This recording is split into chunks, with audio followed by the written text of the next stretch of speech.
have you this morning. Welcome to the Monetary Policy and Financial Stability Statement. It's our honor to have you, and thank you for accepting our invitation.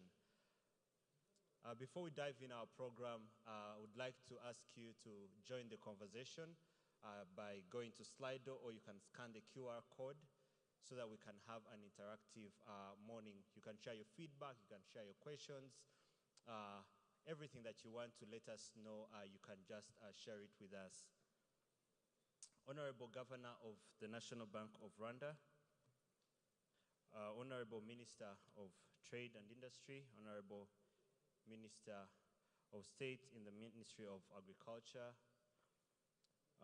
Honorable Deputy Governor of the National Bank of Rwanda, Honorable members of the Senate present, members of the Parliament present, Lord Mayor of the City of Kigali, heads of banks, development partners, distinguished ladies and gentlemen, all protocol observed.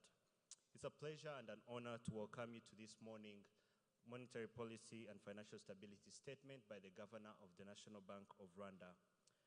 I'm Bob Allen, and I'll be your host this morning. As per our agenda, we'll have the presentation of the Monetary Policy and the Financial Stability Statement by the Governor of the National Bank of Rwanda, Honorable John Rwangombwa, followed by a Q&A session with the audience. Soon after this session, we'll have the launch of the NBR chatbot, which will be also followed by a Q&A session. I would like to also welcome our media partners in the room. Thank you for accepting our invitation, and I'll let you know that we'll have a press conference soon after this event. Distinguished guests, the objective of today's Monetary Policy and Financial Stability Statement is to assess economic and financial developments of the first half of 2022 and prospects of the second half of the year and beyond. You can interact with us by using the hashtag MPFSS2020 on Twitter, on our social media platforms, on Facebook and Instagram too. And you can also download different documents by going to slido.com. You can scan the QR code or just key in the numbers 1366 6110. And also would like to welcome all our viewers online that are following us on all our social media platforms. You're welcome, and we are happy to have you this morning. Ladies and gentlemen, allow me to welcome the Governor of the National Bank of Rwanda for his presentation. You're welcome, Governor.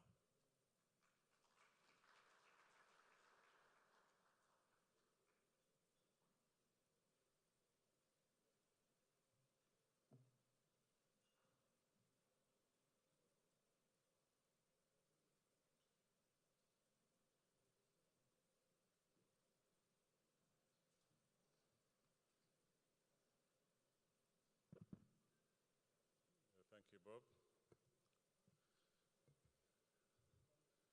Honourable ministers here present, honourable members of Parliament, both chambers, Lord Mayor of the City of Kigali, and other local government officials present, my colleagues, board members of the National Bank of Rwanda, CEOs of financial institutions and other private sector institutions, other officials from government institutions, good morning. We're really happy to have you this morning to engage with you on our biannual monetary policy and financial stability statement. I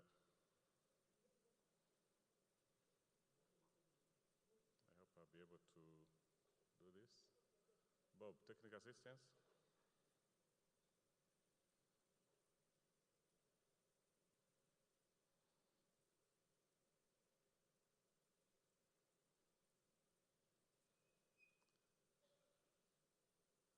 Can we have the slides on the screens, please?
Thank you. Sorry for that.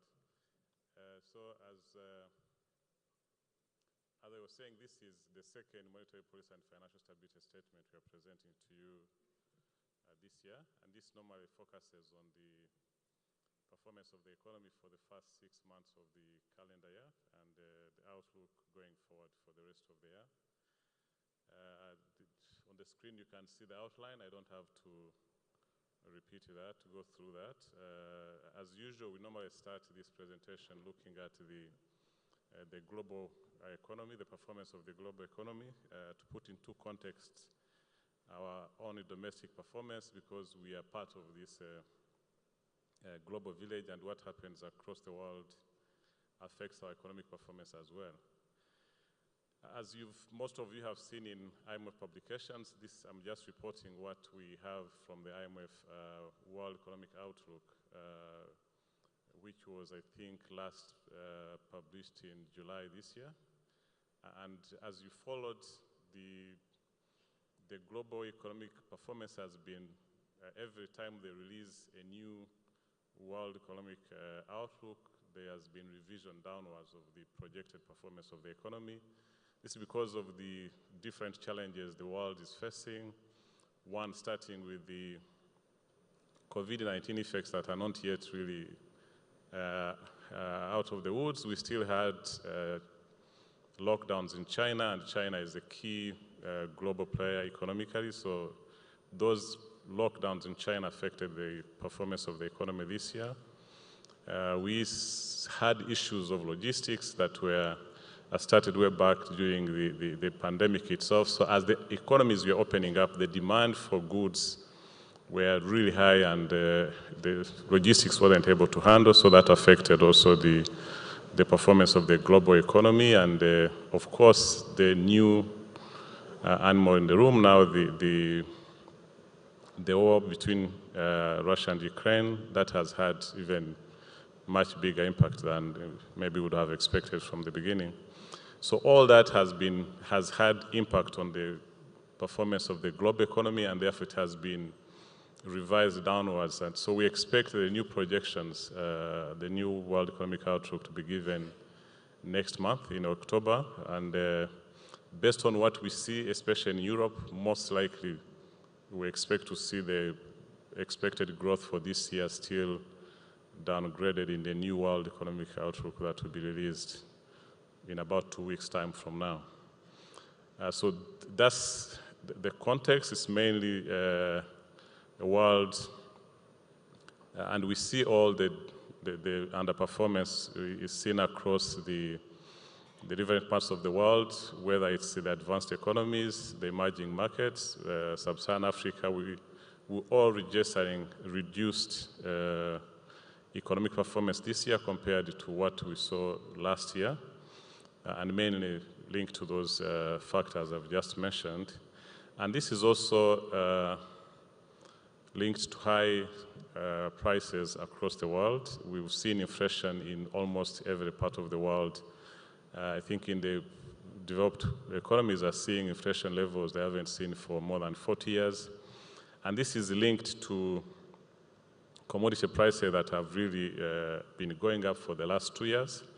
As you see last year, starting with the global energy was affected already by the demand after the COVID-19 and the logistical challenges, but then the war in Ukraine, the sanctions on Russia have just worsened the situation on oil. So as you can see, the energy index is expected to increase by 50.6% this year, after similar high increase from last year.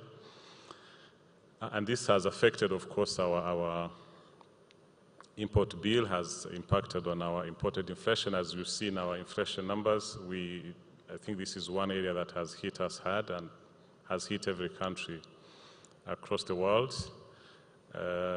Same with non-energy commodities. We've seen prices increasing in agricultural commodities, metals and minerals, fertilizers. Agriculture is one positive on our side because we import agricultural commodities, but we import a lot of food, so that has also impacted us negatively.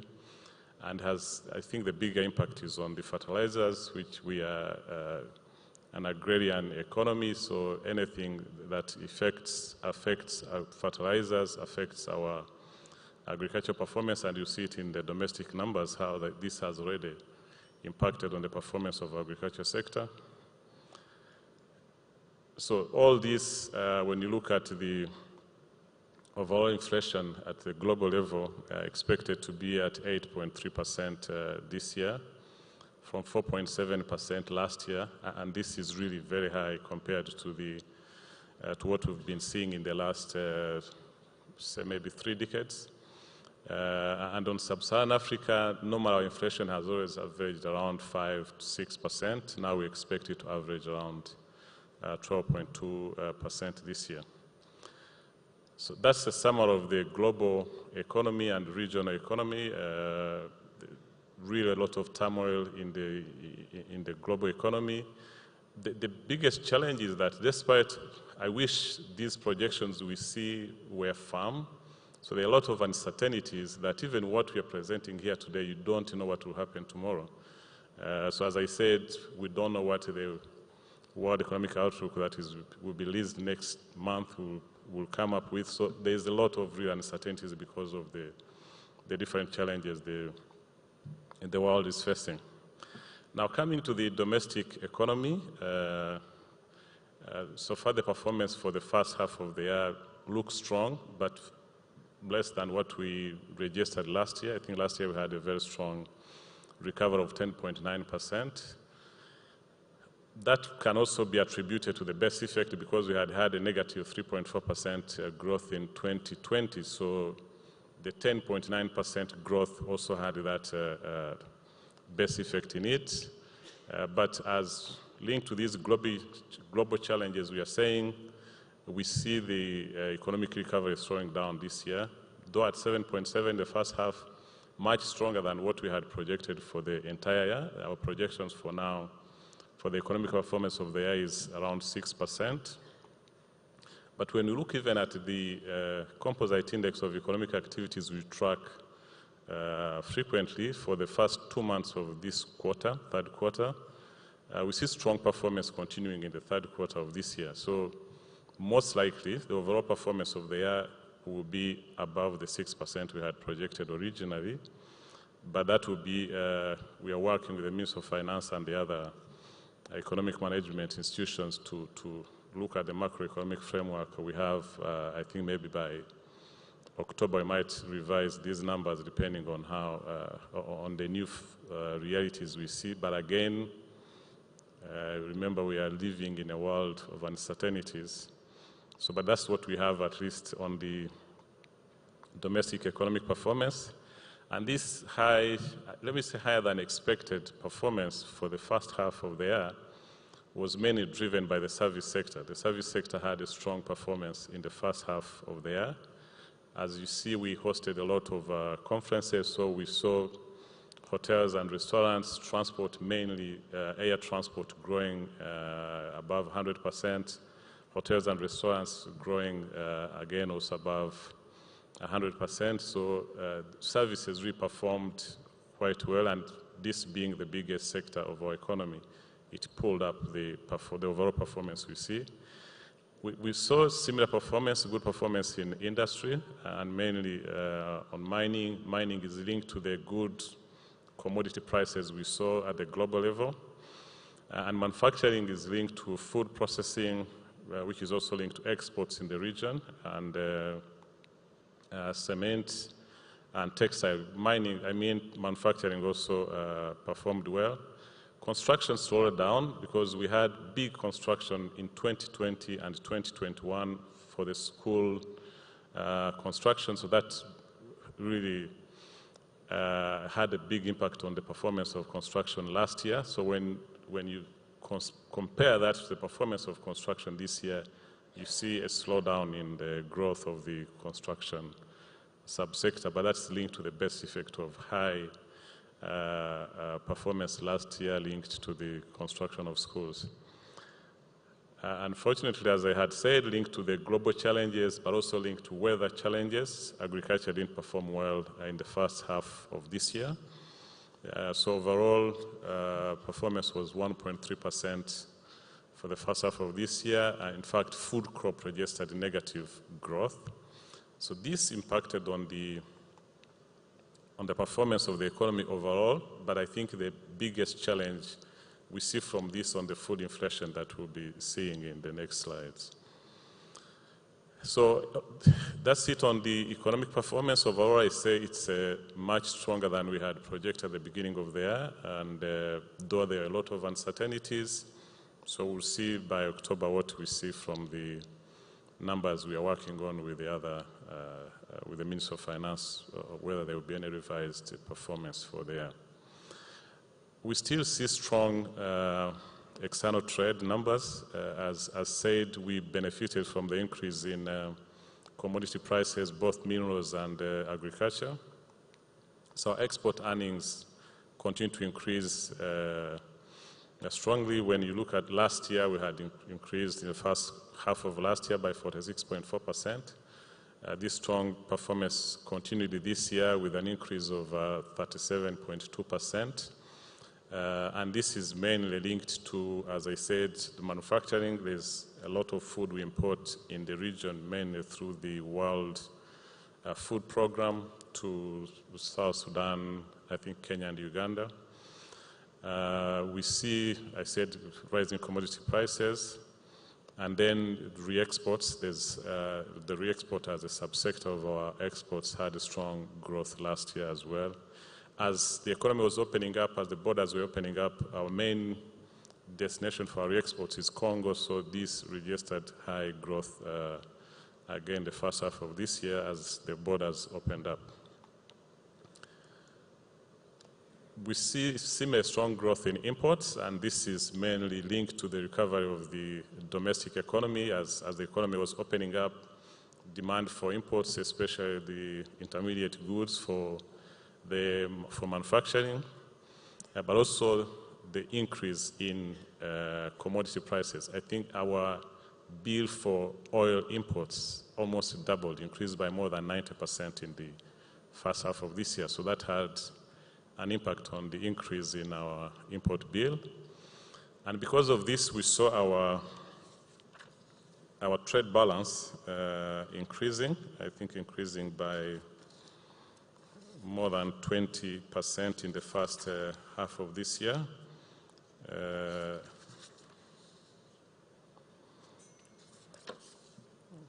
Can give you the number. So yes, the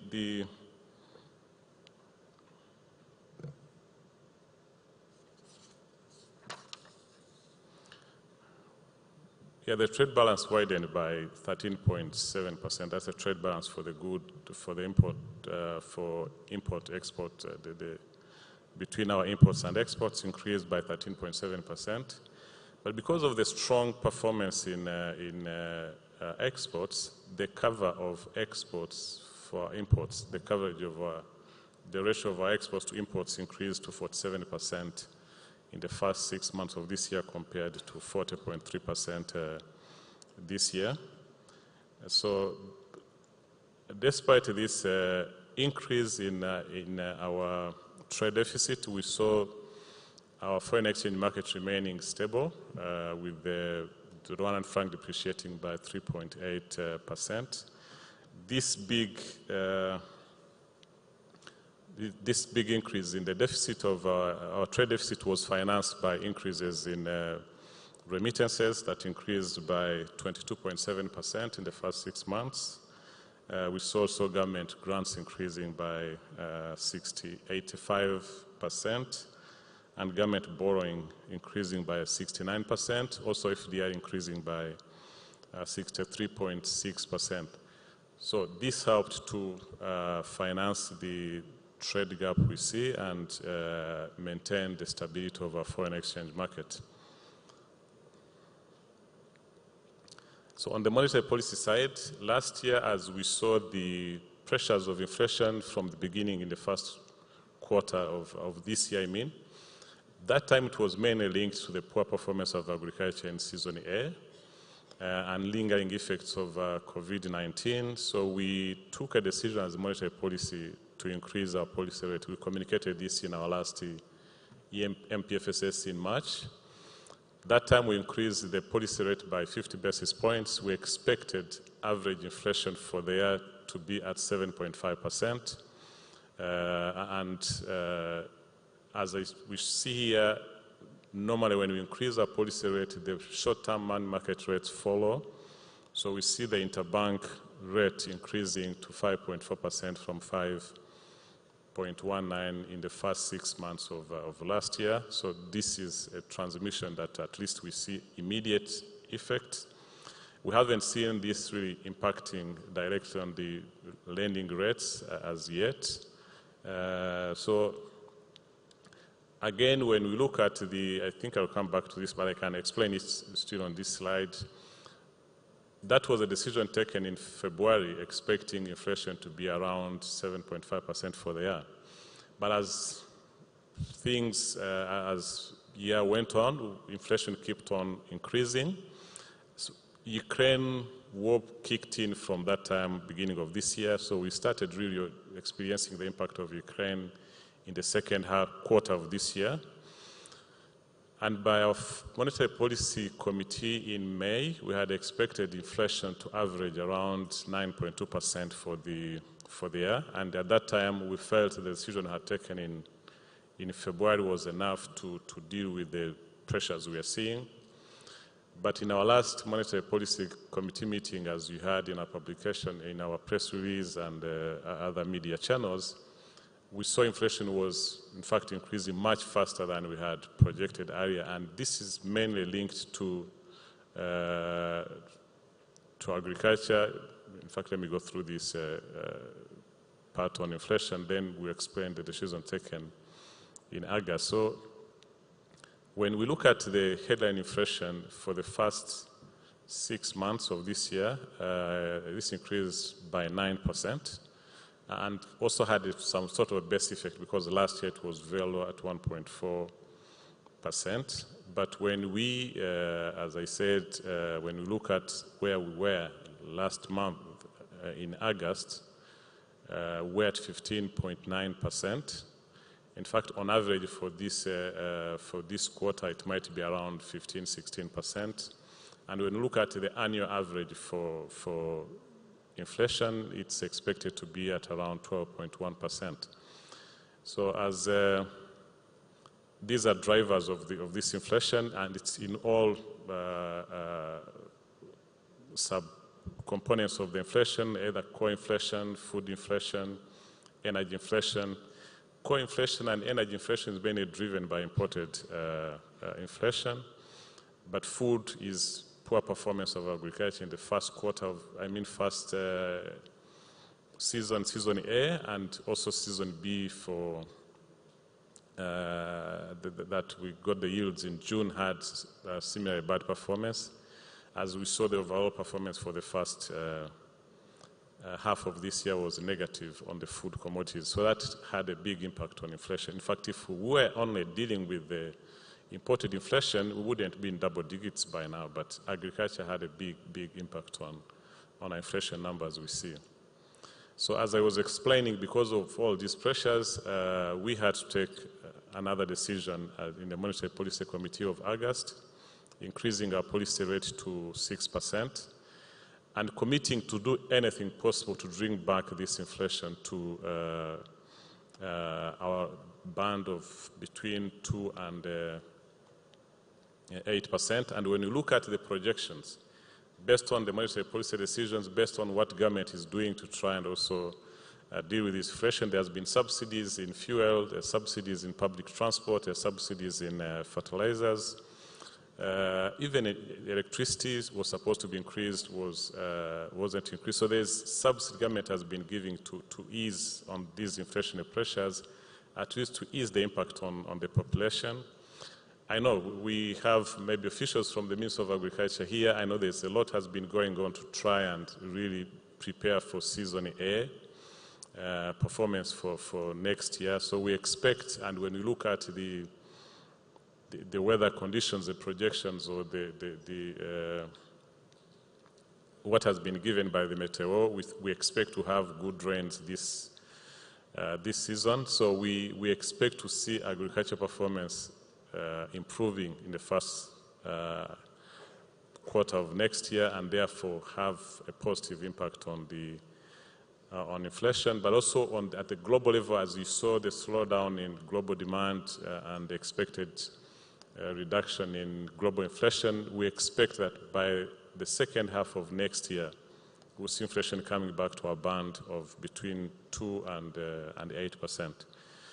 But we remain committed to take other actions as the monetary policy, as a central bank, and we've been really working with the other government institutions to look at other policies that will help to bring back this inflation to our normal range of around 5%.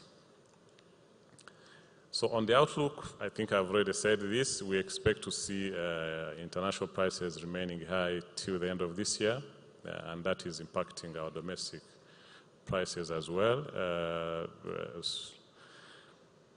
So we expect, I've already said it, that inflation is expected to be around 12.1% on average for the year, and we expect to see this coming down to our band between 2 and 8% in the second half of next year.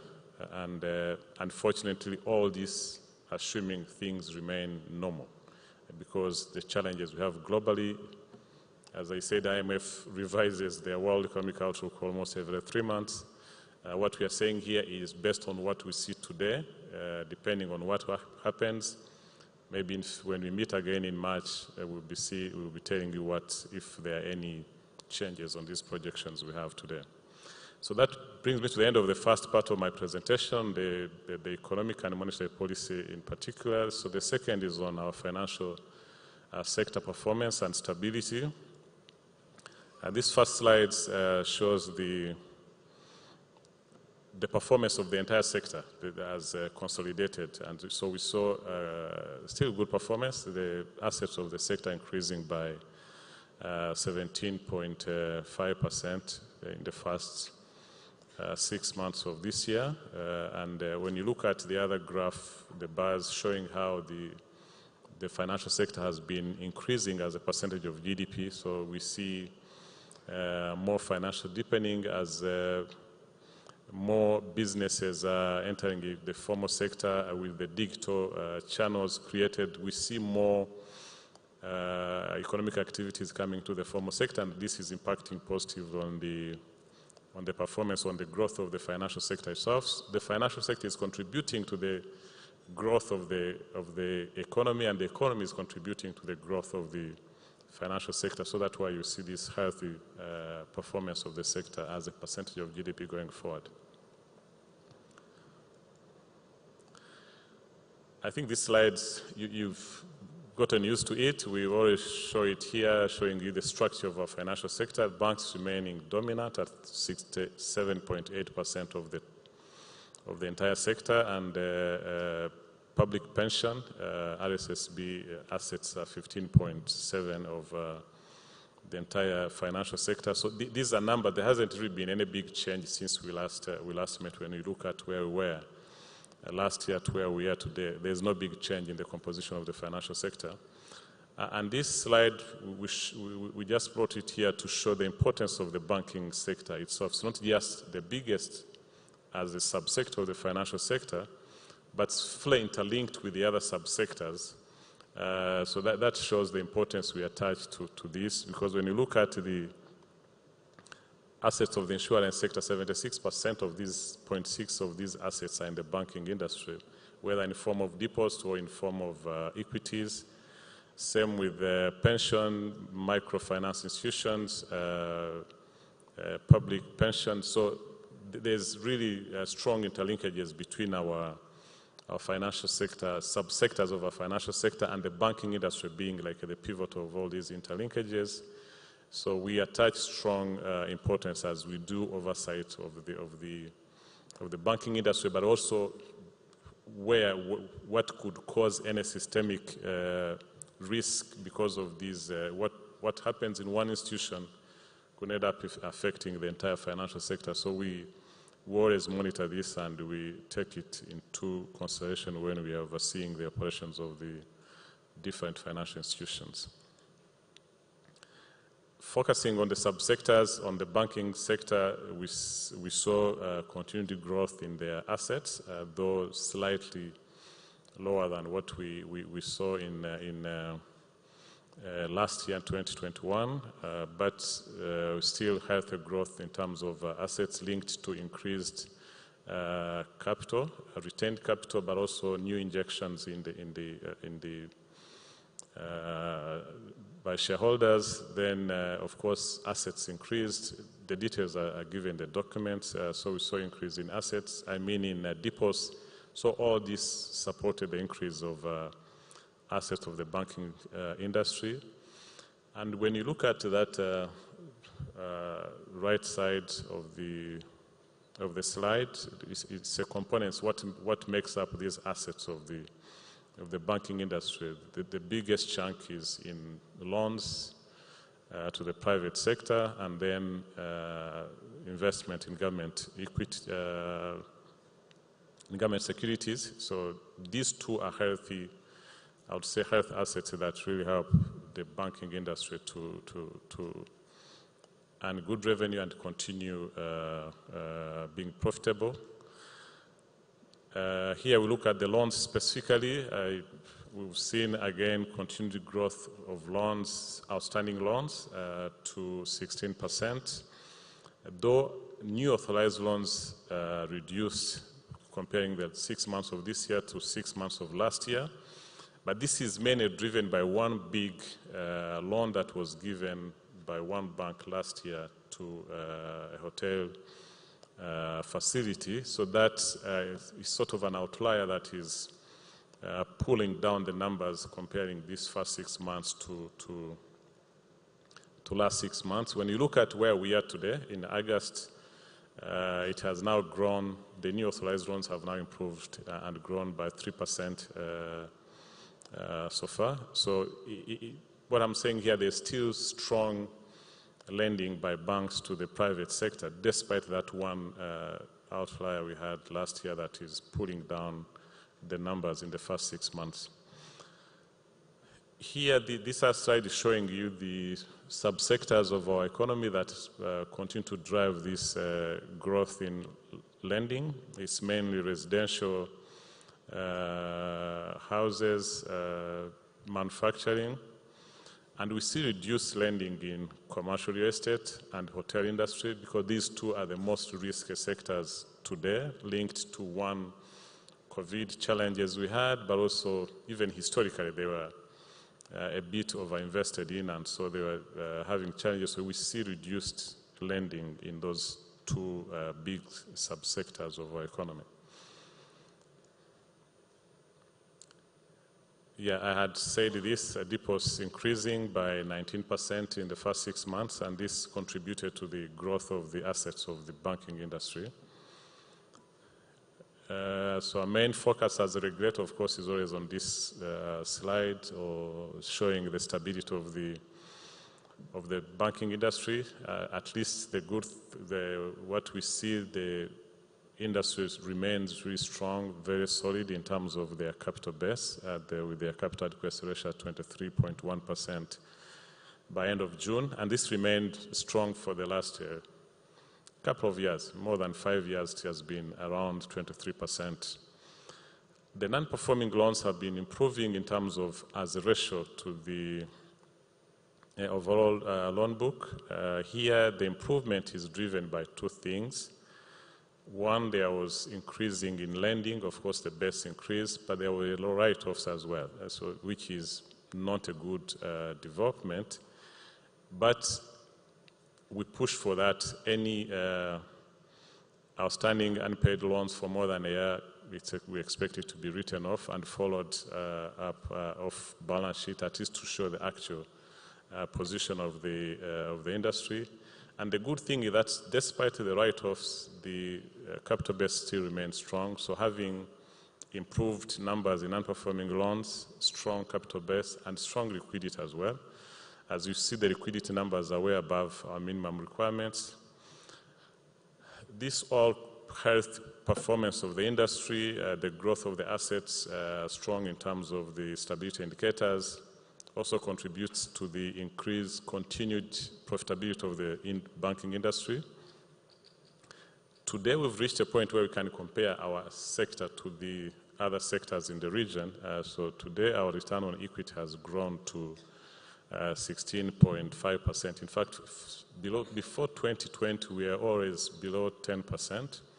So now as an industry, we've reached 16.5%. I think the highest so far is Kenya at 19.8%. So at least we can compare now our banking industry to the regional peers, and therefore as an investment destination, we are able to attract investment to the industry because it has been improving its profitability, and its stability has been strong for quite some time.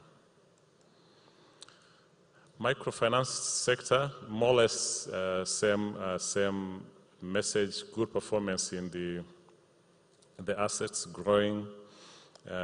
We see growth of assets growth of assets.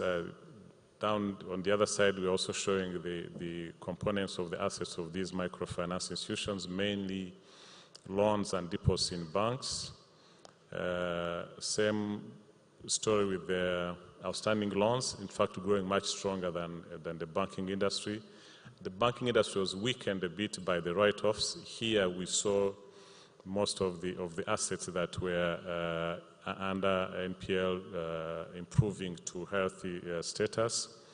And the other graph on the right-hand side shows that all the subsectors of the microfinance sector were growing positively, whether microfinance limited companies or Mrenje Sacco and the other SACCOs were all registered positive growth in their assets, but also here in their lending. Again, same story on the stability indicators. We see strong capital base, NPL improving. In fact, for a long period of time, NPLs in MFIs were in double digits. But now, for the last 2 years, it has gone down to, in fact, first 6 months of this year was to 5%, which is our benchmark normally for healthy loan book. Again, healthy liquidity and improved profitability for the microfinance institutions as well. So we also see good performance in that subsector. Insurance, that used to be a problematic subsector of the financial sector, has also really registered good performance over the last 4 years. So we see the assets growing. In fact, when you look at from 2017, I think that's when we started having turning point from the insurance sector. So we see the assets growing by almost 18%. And here we gave again breakdown of the subsectors of the insurance sector, the public sector, general insurance, and the life insurance. They all registered good performance in terms of the growth of their assets. On the liquidity, on the stability indicators, the solvency ratio that we use here, we focus on the private insurers because public insurers are very solid. ARSSB and MMI healthy insurance, they are very solid. Medical insurance, we don't have any issues with them, so we track the performance of the private insurance. And again, if way back like 5 years ago, even solvency ratios was below our minimum requirement of 100%. But since 2018, it's been healthy, and we see this continuing to improve. Today at 180%.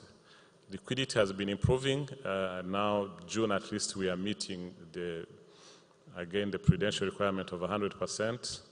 And we see profitability also improving in the insurance industry, especially since 2018. We've seen the loss registered in the motor insurance category reducing, still loss-making, but it's reducing. And then the investments have been the main driver of revenues for the insurance sector. Public pension, that is RSSB, we see continued growth of their assets as well. and their investment income continues to grow. The other side is showing the breakdown of where the investments are. So it's really diversified investments done by the public pension fund. So we say there's really healthy performance here as well. So Ezra has a new product started, I think about 3 years ago, has also been registering good performance for the last 3 years. Here we indicated the assets continue to grow, almost doubling between last year and this year. And the breakdown is just showing that we have Rwandans across the country really using this new product of pension saving, Ejoheza, which is a healthy development. And again, the numbers continue to increase. When you look at all the provinces, we registered high growth of subscribers to Ejoheza, which is a good development, and but still at 1.9 million subscribers. I think RSSB has, I don't know if we're even 1 million.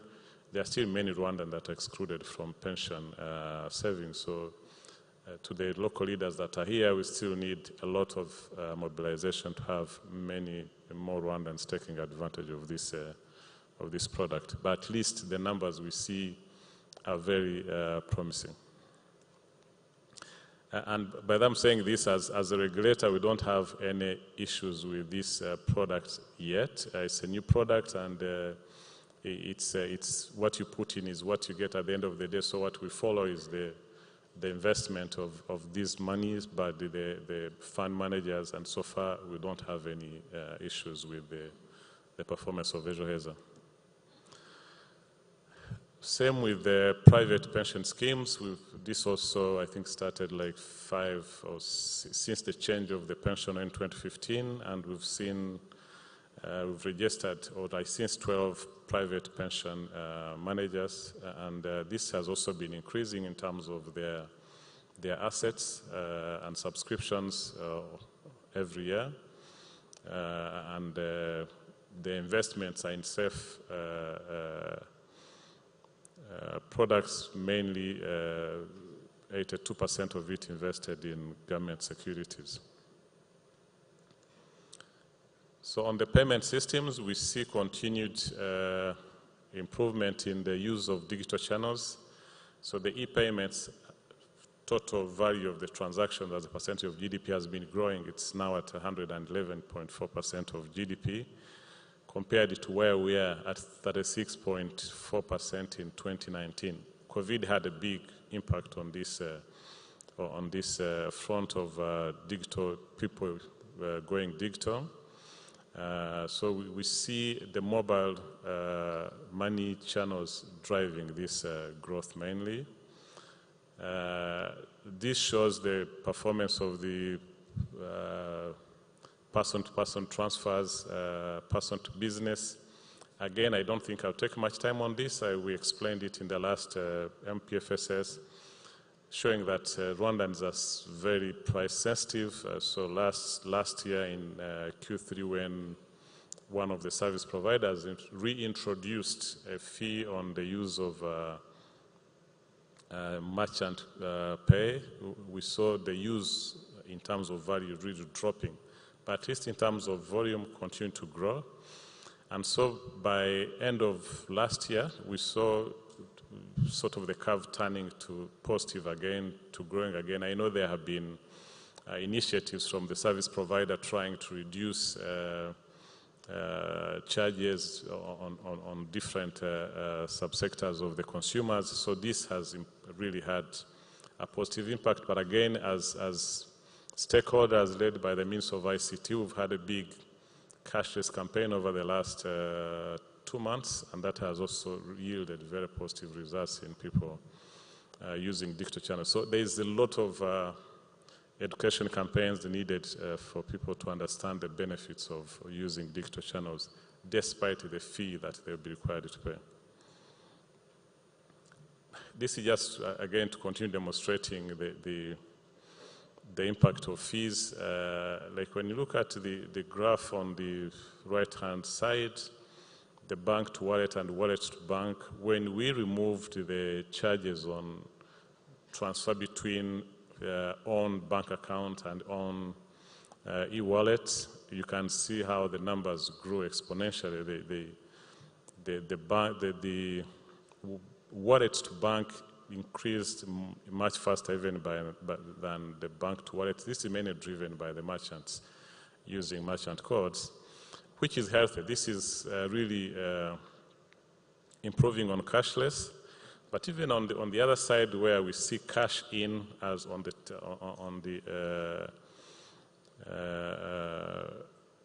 cash in and cash out on the roadside agents, you see more cash coming into the network than cash leaving the network, which is positive development that is in line with government drive to move digital in all our transactions. And the fact that government uses purely digital channels in their financial transactions is a key advantage to us as a country. So in terms of new developments, as you heard recently, R-Switch launched what we call eCash. This is a channel that links different digital channels. So I think the first use case was connecting MTN to Airtel. And as you see, just within 3 months, we've seen very good growth in terms of the numbers transacted on this through this channel, but also in terms of the subscribers registering here. There's still a lot of education required here, and again, as the interoperability switch brings on board more products, we expect to see the bank digital channels connected through these two. I know there has been bilateral connections, but now we expect everything to be connected through the interoperability switch, and that is going to have a big impact on the performance of our drive towards cashless. On our part, as a central bank with the RIPS that helps wholesale transactions mainly between banks, so we've moved 24/7 now. Not yet fully operational. Some users still have challenges here and there, but at least now you can make payment, you can transact any time of the day, 24/7. I think there's just 1 hour around midnight for the closure of the old day and opening of the new day. Even on weekends, people are not originally transacting on weekends. Today you can make payment through RIPS on weekends and on public holidays. Again, we soon will be connecting the microfinance institutions. They used to be indirect users through banks. Now they are going to be given direct access through upgraded RIPS. So this also will have impact on expediting the transactions. Originally, we used to have, I think, 2 clearing channels in a day, but today when you pay, you can receive your transfer in a matter of minutes. Our objective is to make it as instant as possible. I know there are checks and balances here when it involves big movement of money, but at least this is expected to have a very big positive impact on the payment industry in Rwanda. So as I conclude, on the outlook of the financial sector, we expect it to remain strong and sound, at least based on the numbers we've shown you. There are these uncertainties and challenges globally. So far, we haven't seen a direct channel that will be hitting our financial sector, but this high inflation, we of course, working with different financial institutions to see any possible channels where it might hit their customers and impact on the quality of their assets. So we remain engaged as a central bank and with the financial players here to avoid any big negative impact of these global challenges on our financial sector. So thank you. I know it's been a bit long, but that's a summary of what we had to present to you on the monetary policy side and financial stability side. So I'll be happy to receive questions and comments from yourself. Thank you.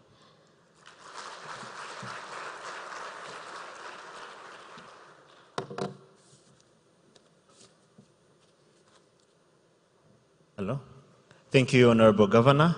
Another round of applause for Governor as he takes his seat. And thank you so much for your attention. Just a few key takeaways from Governor's presentation this morning. He said that Rwanda's inflation is high this year, but is expected to slow down next year, subject to monetary and other economic policy actions and better global conditions. And he also mentioned that despite the inflationary pressures, the financial sector holds adequate buffers to maintain soundness and stability. To join the governor this morning, I would like to invite the Deputy Governor of the National Bank of Rwanda and also the Chief Economist of the National Bank of Rwanda to join the governor. A round of applause. Thank you. So just to remind the media in the room that we'll have a press conference soon after this morning session. And now we'll enter into a Q&A session. And we have people in the room. We already see questions coming in from Slido. We'll come back to those in a few minutes.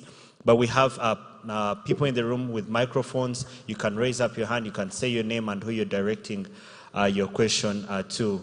And feel free to use any language, French, English, or Kinyarwanda. I'll take the advantage of having the microphone and address my first question to Governor this morning. For me, Governor, it's on the financial sector. What are the potential effects of inflationary pressures on the stability of the financial sector?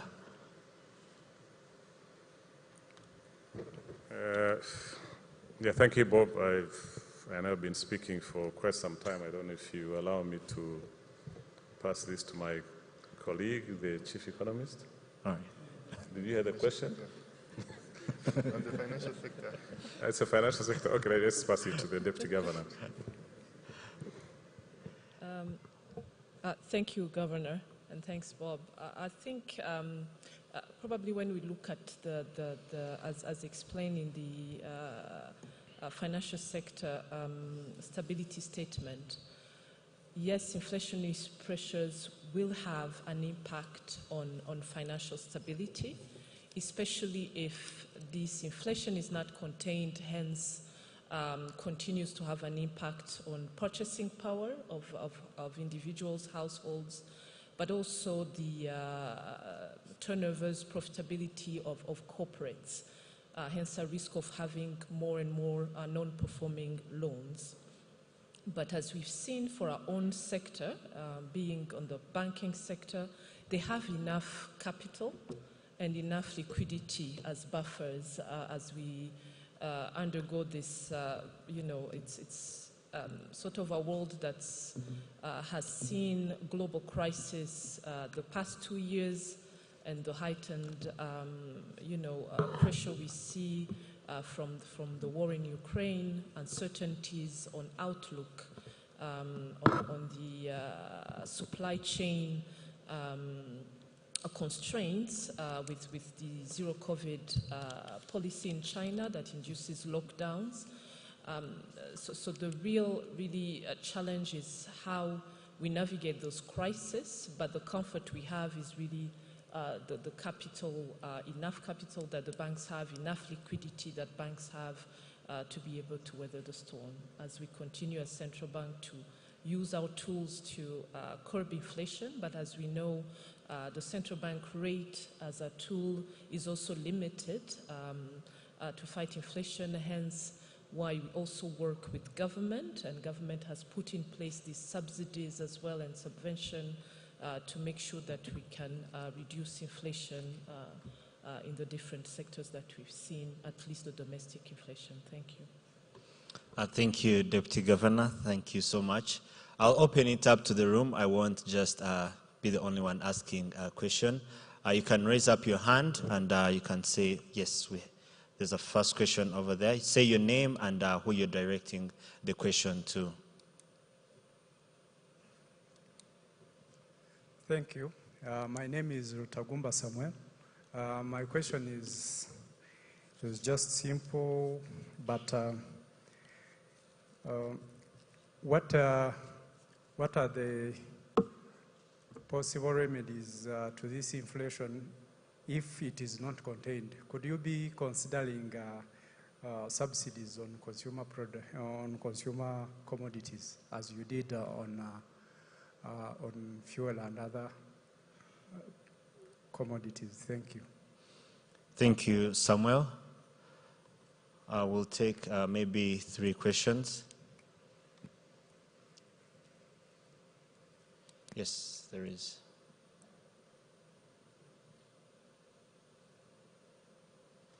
Your name and who you're addressing your question to. Murakoze Governor.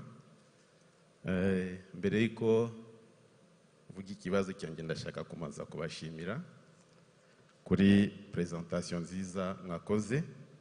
Amazina yanjye ni Rurangwa Nyirimbibi Patrick, aba umuyobozi wa RG Forex Bureau Limited. Nyakubahwa Governor, mfite ibibazo biri kuri banking sector. Icyambere kijyanye na RTGS, RIPS, e-banking n'ubundi buryo buriho bwo kwishyurana. Muri sector twebwe tubamo muri iyi minsi usigaye ujya kohereza amafaranga ava muri banki imwe ijya mu yindi. Hari igihe bifata iminsi 2, 3, 4.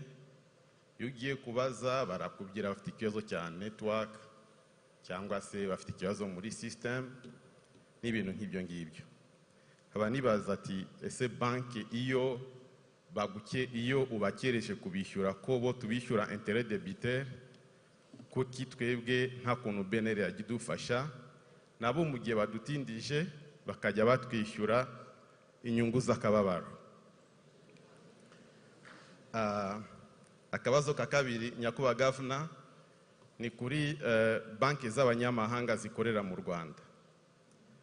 Nyakubahwa Governor, usanga banki z'abanyamahanga zikorera mu Rwanda ubundi baba bafite aba MDs, bafite department ya credit, bafite department ya risk n'ibiki. Ariko iyo usabye amafaranga menshi arenze limite ya MD wabo ahangaha, bajya kubisabira approval iwabo. Iyo bagiye kubisabira approval iwabo, ujya gusanga icyambere ntago bazi context ya business yo mu Rwanda, icya kabiri ntago bazi icyo government iha priority, icya gatatu ujya gusanga ni ibintu bitinda. Je nkaba mbaza ati ese ko izo banki z'abanyamahanga zikorera mu Rwanda zifite all administration angaha, kuki batagira ikintu kimeze nka autonomie ya gestion ku buryo ubwabo bashobora gufata icyemezo cyo gutanga loan iyo ari amafaranga menshi? Ariko nanone ngiye ku bwanjye njya nibaza ati ese ntago twaba twaravuye mu bukoroni bw'Ababirigi tukaba turimo kugana mu bukoroni bw'amafaranga banking cyangwa se financial y'abanyamahanga abandi barimo kuza. Akanyuma ndangiza nyakubahwa Governor, ni navuga ngo ni ikintu kimeze wenda nk'ishyari ryiza.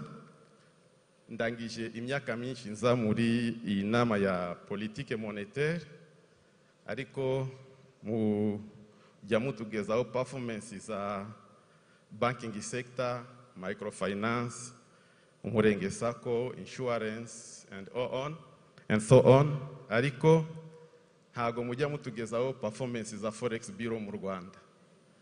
Aba nibaza ese twe twaba turi kumugereka cyangwa se nuko sector yacu nta performance igira? Murakoze Patrick. Murakoze Patrick. I will take one more question and then I will ask. Yes, there's a question there. Also a reminder that you can share your questions through Slido. You scan the QR code and you'll be able to share your question. Yes. Thank you so much, Governor. My name is Dr. Rusibana Claude. I'm the Vice Chancellor of Kigali Independent University, ULK, and the Senior Lecturer in Corporate Governance. My question goes to the chief economist.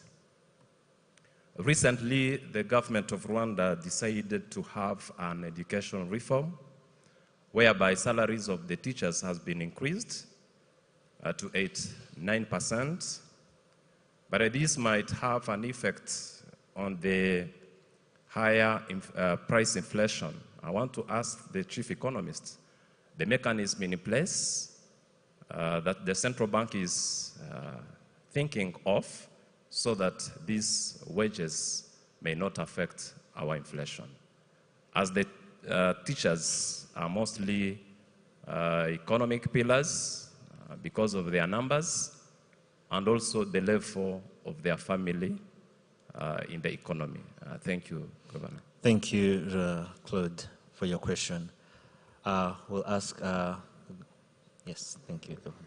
Yeah, thank you, Bob, and thanks for the questions. Again, I'll share the responsibility to answer with my colleagues here. So I think, Thierry, you... anyway, let me review for the question just asked by the lecturer from Yerika. I think on the question of the subsidies, I don't know if we don't have anybody from the Ministry of Finance here. I would have preferred to leave it to government to handle. But generally speaking, but we have the Minister of Commerce here. He might want to chip in. But normally, subsidies are very expensive to any government, so they have to be really selective and targeted in terms of what kind of subsidy they will give if they are really to manage it. But anyway, we have Leonard here, so I had forgotten that we have economists from the Ministry of Finance. So, but generally speaking, it's difficult to give blanket subsidy to all commodities consumed in a country, because even if the country wanted, it's not possible, and no country across the world has ever managed to give subsidies across commodities to deal with inflation.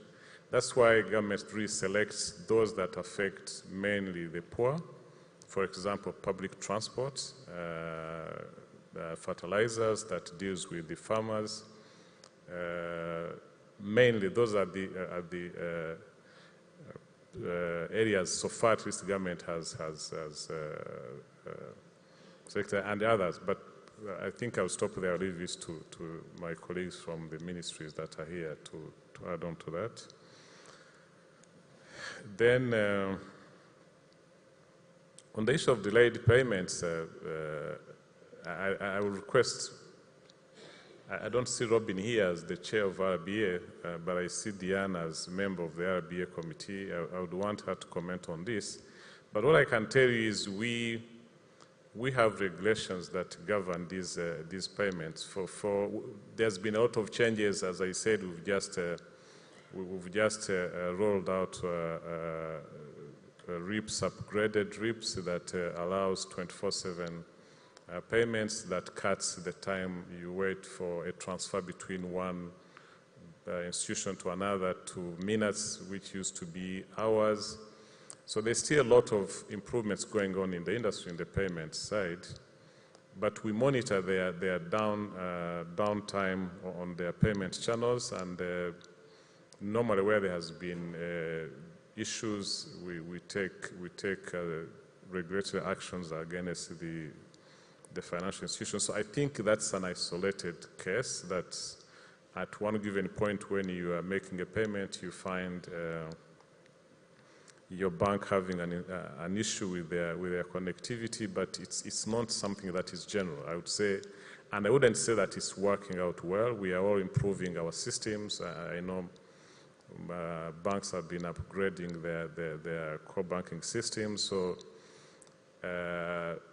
we have here our team following up this across the industry. So we can say we don't need to introduce penalties to those delayed, but there are regulatory penalties to those that will be impacting negative on the movement of transactions across the industry. But as I said, I'll be happy to hear from the banking industry themselves. So I think Deputy Governor will help us handle the issue of foreign banks. So particularly, I think performance of Forex bureaus, though we don't specify it that it is a report on the Forex bureaus, but you saw in my presentation part talking about the Forex market. The Forex market, the performance of the Forex market, that's where you find yourselves. So we didn't specifically say that it was a report about the performance of the Forex bureaus, but yeah, we report on the Forex market, and you are the key players in that. So I think let's leave the rest to my colleagues. Deputy Governor. Thank you, Governor. On the issue raised on credit processes in foreign banks, I think probably one principle that we agree on as a country, we have positioned ourselves as an investment destination, hence foreign banks are allowed, and we continue to promote Kigali, as you've seen, as an international finance center. As central bank, what we monitor is that the credit processes that are specific to each bank are followed. And it is best practice to have the headquarters of any foreign bank subsidiary have an eye on the credit risk that they are taking. So the fact that it's for certain amounts it's decided at headquarters, I don't think it's against the regulation or any best practice.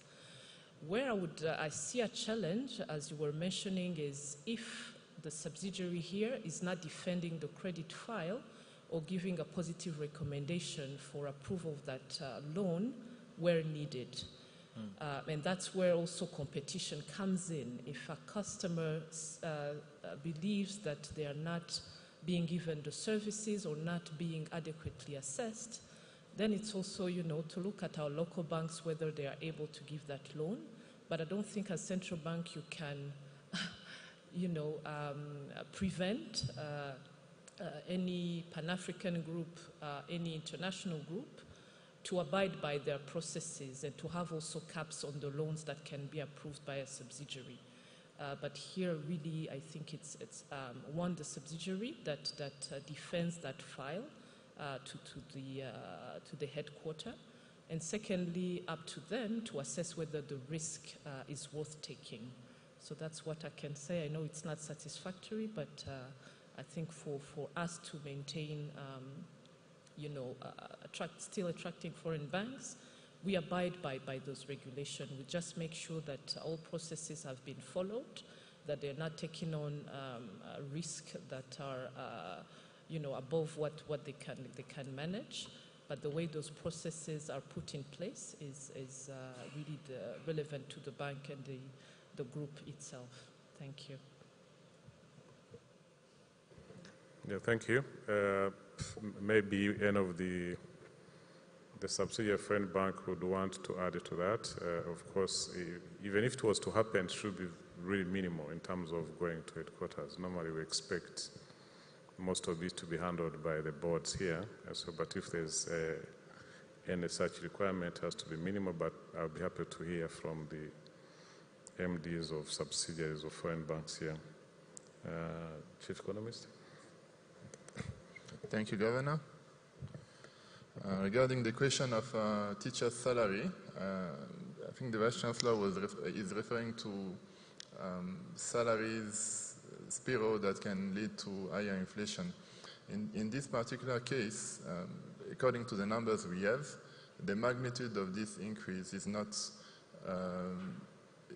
that significant that it can have a significant impact on inflation. Basically, how we do that is we look at the fiscal stimulus coming from increase in teacher salary. So that means basically what it means in terms of the budgets and how this is going to be fueled in the economy for aggregate demand and then affect inflation. So the increase here is not high enough to have a significant impact on inflation, but we are monitoring any other like any other thing we are monitoring, we are looking at the fiscal stimulus and other macro variables that can affect inflation. For the moment, it's not the case. If that was the case, or if other spending by government or other consumption increase could affect inflation, again, we are using our main tool, which is the central bank rates, to adjust the aggregate demand. So to answer your question, it is not having a negative impact on inflation, and if it was having a negative impact on inflation, we would be using our CBR to control for that.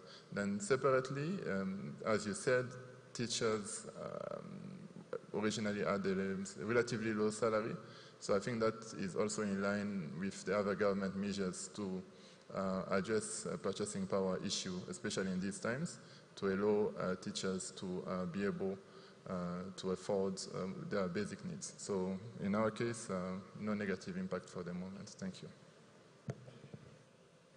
Thank you. Maybe before we receive other questions, I don't know if our colleagues from government want to add anything on the question on subsidy.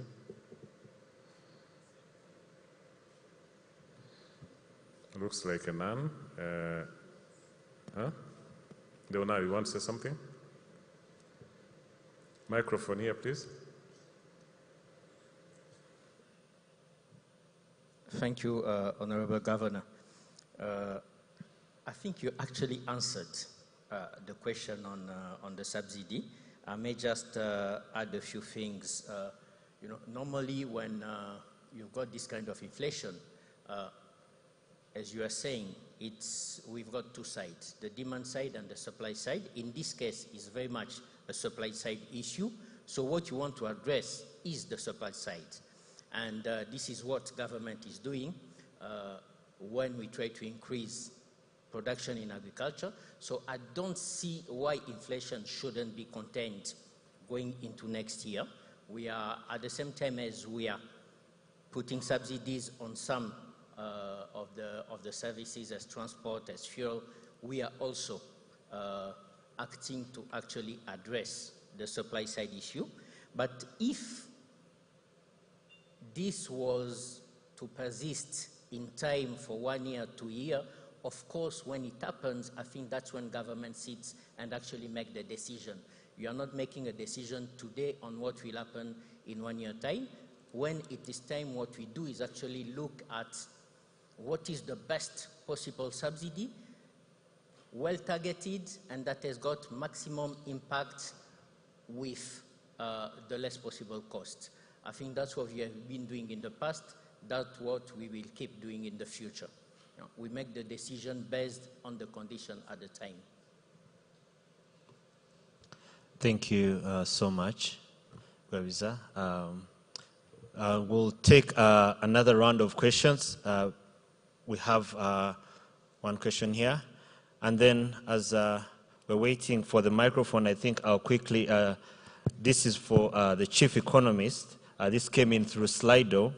And Jacques is asking, is there a role BNR can play for its central bank rate increase to be reflected in new issuance of bonds? Can we expect higher coupon rates? Then we'll take another question. We'll come back here. Yes. Thank you. My name is Nirere Madeleine. I'm an ombudsman. Thank you, Governor, for your brilliant presentation. From your presentation, Governor, I noted with satisfaction good performance of banking sector and also improvement or good performance in e-cash policy implementation. But I'd like to you comment on automation of Mirenge circles. Another question is about the rate, interest rate within the bank, how it is today. Because from past years, you noted high interest on of loan. Also, I'd like you comment on, we noted bad performance of agriculture, and this had a negative impact on inflation. What are mechanisms not only subsidies, other mechanisms to curb with this problem. Thank you. Thank you so much. We'll take another question in the room before we go to Slido. Yes, there's a question. All right, yes. Murakoze, nyakwa Governor nitwa Nyinawamwiza Letitia, ndi umusenateur.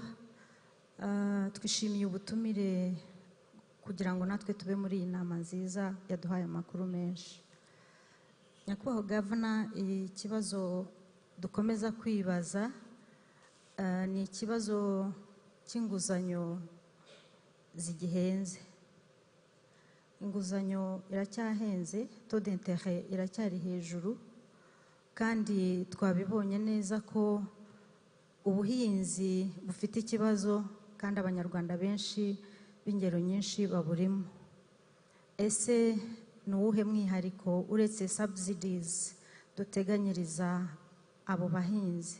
Haba hari izindi gahunda? Ikindi nibazaga, twabonye ko abanyarwanda benshi baracyafata inguzanyo. Ese baraherekezwa? Twibaza uko baherekezwa, twibaza ibyari amasezerano, ese byashoboka ko cyangwa se byaba byarakozwe, nabyo muraduha update.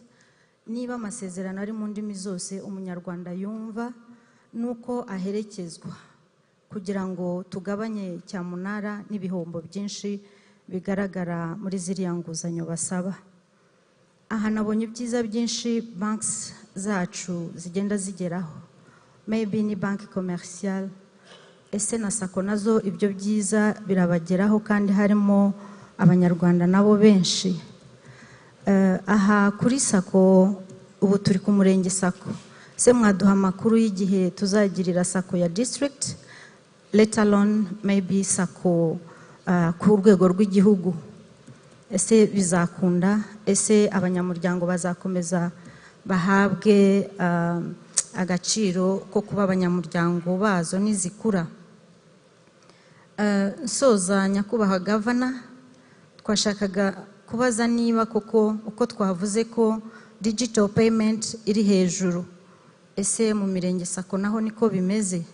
Kandi turabizi ko harimo abanyarwanda benshi nabo bakeneye iyo kumenya kuri ibyo bya e-payment. Ni byiza mwavuze ko bazakomeza kwigishwa, ariko se bigeze? Kubera ko tukibona hari naho hatari n'umuriro, ubwo ntabwo dushaka kuvuga internet. Ngira ngo nabo bakwiye kwitabwaho. Murakoze. Murakoze cyane. Can you respond to those? Yes, sure. So, murakoze cyane. So I think we can respond to the questions. Hari ikibazo cyabajijwe na n'umuvunyi mukuru kuri sako, gisubiyeho na Honorable Letitia. Sinzi ubwo munyemeye gisubize mu Kinyarwanda kugira ngo we Honorable Letitia yabaje byinshi kuri sako kandi byose byari mu Kinyarwanda. So kuri automation ya sako ni ibintu bimaze igihe bigorana, ariko navuga yuko nuko bigiye tuvuga ngo bisa naho byafashe umurongo ukabona birongeye biratinze. Ngira ngo n'ubushize turi muri Senate twagiye kwerekana ko bisa naho bimaze gufata umurongo, ariko kuri updates twabonye muri iki cyumweru iva muri project team ibishinzwe nuko harimo ibibazo bya logiciel yakozwe yo gukoreshwa mu mirenge sako, yakozwe n'abakozi ba Minisiteri y'Imari, aba IT. Ko twashatse abantu bo hanze 2015 baraza babikora nabi, bageze bafata icyemezo cyo kubahagarika, dushakisha ibindi biragorana. Biba ngombwa yuko ikipe yakoze IFMIS muri Ministry of Finance and Economic Planning yemeza ko igiye gukora iyo core banking na products zikenewe mu gushyira ikoranabuhanga mu mirenge sako. So batangira kubikora, ubu ngubu byatangiye gukora. Dukoze isuzuma nka Central Bank dusanga haracyarimo ibikeneye kunozwa, dusaba ko bagenza buhoro kuyikwirakwiza hose, bakabanza bagakemura ibibazo byarimo muri iyo logiciel. Bamaze igihe rero barimo bageza gusubiza ibyo bibazo twagaragaje byari birimo. Ejo bundi muri raporo batanga nuko bisa naho byinshi bimaze gukemuka, ubwo tuzohereza ikipe yacu kureba muri iyi minsi. ubu ngubu imirenge sako 36 yamaze kugezwaho ikoranabuhanga, 35 yo muri Kigali yose n'umwe wo muri Rubavu. Imirenge 32 iyo muri mirenge sako ubwo iyo muri Gicumbi na Rubavu bamaze kuyikorera kunoza imibare yabo. So ubu ngubu nabo bagiye gutangira ubwo turabanza kureba niba ibyo bibazo twari twabonye mbere byararangiye, noneho ubu nabo bagiye guhita bajya kuri iyo etape ya kabiri yo gushyira imirenge sako ya Rusizi na ya Rubavu na Gicumbi mu ikoranabuhanga. Ubundi gahunda yari uko bitangira muri uku kwezi kwa 10. So twizeye yuko mu isuzuma tuzakora tuzasanga nta kibazo kirimo cyo ko byakomeza. Ubundi bigenze neza nuko mu mwaka ukurikira iyi mirenge sako yabisigaye yose, ubwo icyo gihe mu mwaka uyu mwaka urarangira twizeye ko imirenge 67 yamaze kujya mu ikoranabuhanga. Noneho iyo byaratinze kubera ko harimo kwiga ibintu gukemura ibibazo byo muri iyo logiciel ikoreshwa. So twizeye yuko mu gihe cy'umwaka ukurikiraho noneho yose uko ari 416 zaramaze kugezwaho ikoranabuhanga. So ubwo ibyo ngibyo ndabivuga nshingiye kuri raporo twabonye muri cyumweru. Twizeye ko abakozi bacu bazajya gusuzuma biramutse bigenze neza byakwihuta. So icyo ni kimwe cyo kugereza kwira ikoranabuhanga hose. Twari twumvikanye yuko ibya consolidation bidategereza ko imirenge yose muri za district yose banza kugezwaho ikoranabuhanga. Ubu ngubu hari ikipe iriho irimo ikora ko twakora guhuza imirenge sako yo muri Nyarugenge. So ubwo Minisiteri y'Imari n'Igenamigambi nikuriye steering committee, tugejeje ko tumira mu nama tukareba, ariko nkurikije raporo yatanzwe nuko basa naho bageze kure mu gutegura ko izo imirenge sako ya Nyarugenge yahuzwa muri district sako ya Nyarugenge, ikaba ariyo pilot phase, tugakurikirana uko ikora mbere yuko byatangira gukwirakwizwa hose. So uko imirenge imaze kunozwa namba zayo zabaye cleaned, bashyizwe mu ikoranabuhanga, bazajya bahuzwa muri district sako badategereje yuko izindi zirangira. Icyo gihe rero nibamara kurangiza ku gihugu hose nibwo hazatekerezwa urwego rwajyaho ku rwego rw'igihugu bibaye ngombwa. Ikindi mwabajije kuri niba imirenge sako ikoresha digital channels, ntabwo irashobora kubikoresha kuko ntabwo bayikoresha badafite ikoranabuhanga mu mikorere yabo. Uko iri koranabuhanga rigenda rikwirakwizwa niko bazahita nabo bajya kuri izi digital channels twavugaga zihutisha kwishyurana. Ndumva ku bigendanye na SACCOs na e-payment na consolidation yabyo ari icyo nabivugaho. Then interest rates for banks ziracyari hejuru. To be sincere, we are now even in a difficult situation to say interest rates are high. Unfortunately, they have been high, as let me say high, and I will put it into context. But now with the current situation we are in, with the inflationary pressures we have, in fact, they expect it to be even higher. But the good thing, we haven't seen an increase as such in the interest rates. We monitor on a weekly basis. We see loans given by banks and their interest rates. So we know there were discussions, but that's something that each bank will look at their pricing model, look at the impact of this high inflation. The increase in the policy rate was based on the high inflation. So to be sincere, I think what I would expect from you as consumers or policymakers is to expect that there would be increase of interest rates, but pushing for reduction of interest rates in the current context is not possible, because in terms of what we call real interest rates, urebye amafaranga amabanki yaka noneho washyiraho na inflation iri hejuru, ni nkaho ya amafaranga batse muri interest rate aba yariwe. So because we expect these inflationary pressures to ease by the second half of next year, depending on the appetite of the boards of these financial institutions, one might decide not to increase the interest rate and maybe into slightly into their profitability as we expect this to smoothen out. Ariko rwose ubu muri iki gihe kuvuga ko inyungu ku nguzanyo ziri hejuru mu gihe turimo cya inflation byabigoye. So nicyo navuga, gusa twizere ko hatazabaho kuzamura cyane kugira ngo bahangane n'iki kibazo cya inflation. Ariko bari hano ubwo nabo if they can make a comment on that. Then mechanisms to increase agric performance. Hello, Mr. Gabitsinze, I know you are now in commerce, but you've been in agriculture, and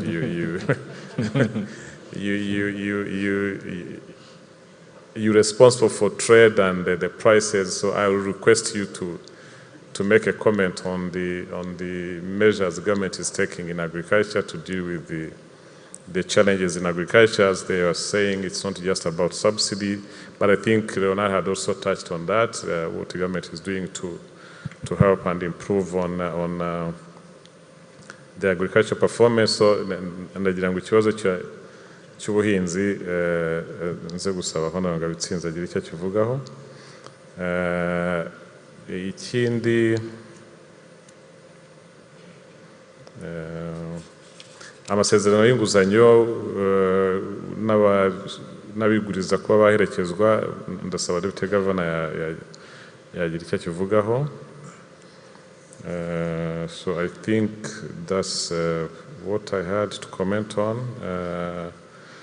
Maybe, Honourable Minister, before you come in, let me request the Deputy Governor to comment on the question the Honourable Tisia abafata inguzanyo ukuntu baherekezwa n'ukuntu kontra zabo zaba ziri mu ndimi zose. Then Chief Economist will talk about the question that came from Slido. Murakoze Governor, ngarutse kuri iki kibazo cya Honorable Senator Letitia.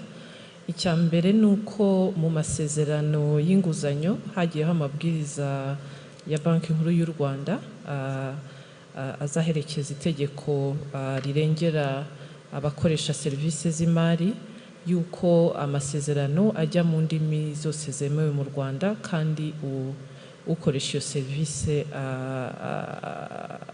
yifuza mu rurimi yifuza. Icya kabiri, uko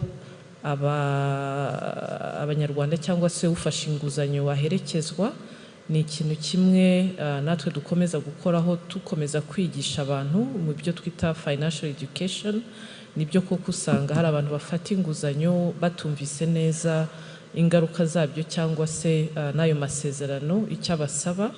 Ikindi ni uko hari system turi buze kugaragaza mu kanya yitwa intumwa, izajya ituma buri wese ukoresha serivisi z'imari waba ufite ikibazo cyangwa yumva yararenganyijwe kuba yakohereza ubutumwa cyangwa yabaza ikibazo cye kikagera kuri Banki Nkuru y'u Rwanda, ariko no kuri iyo banki yumva bafitanye, sinavuga ngo bafitanye ikibazo cyangwa yumva ko amasezerano atamurengera.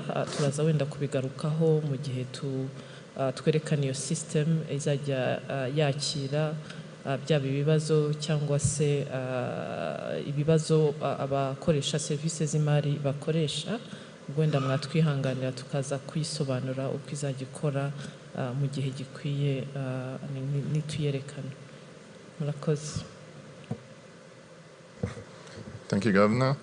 On the question related to the treasury bonds, indeed, when you have a situation like this, like the Governor was explaining, high inflation, and the monetary policy decision to raise rates, one could expect T-bills and T-bonds rates also to increase.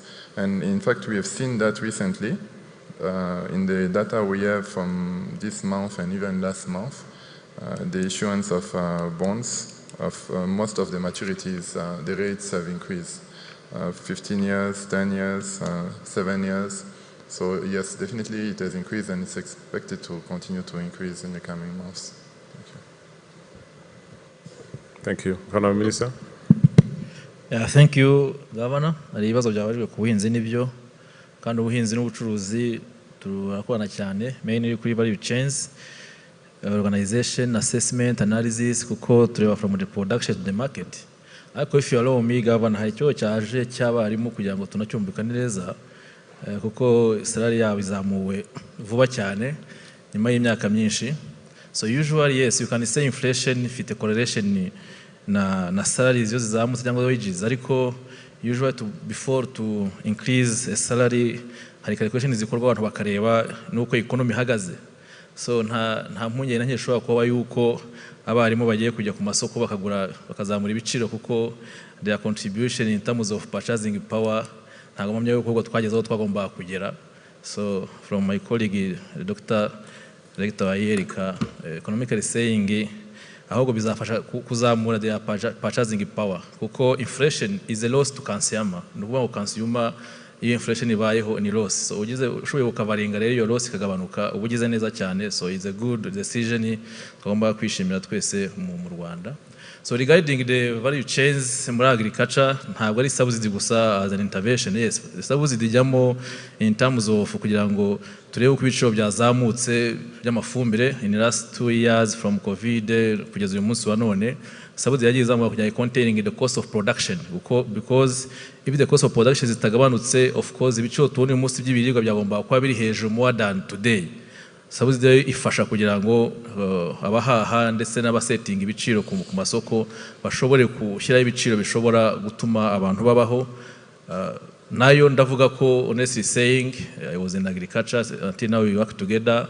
Ntago twabona nka leta amafaranga twashyiramo kugira ngo ducovering uko increase yagiye izamuka muri ibi bihe, but what we can do ni ugushyiramo kugira ngo byibuze ibiciro na purchasing power y'Abanyarwanda hashobore kuba abantu bashobora kubaho.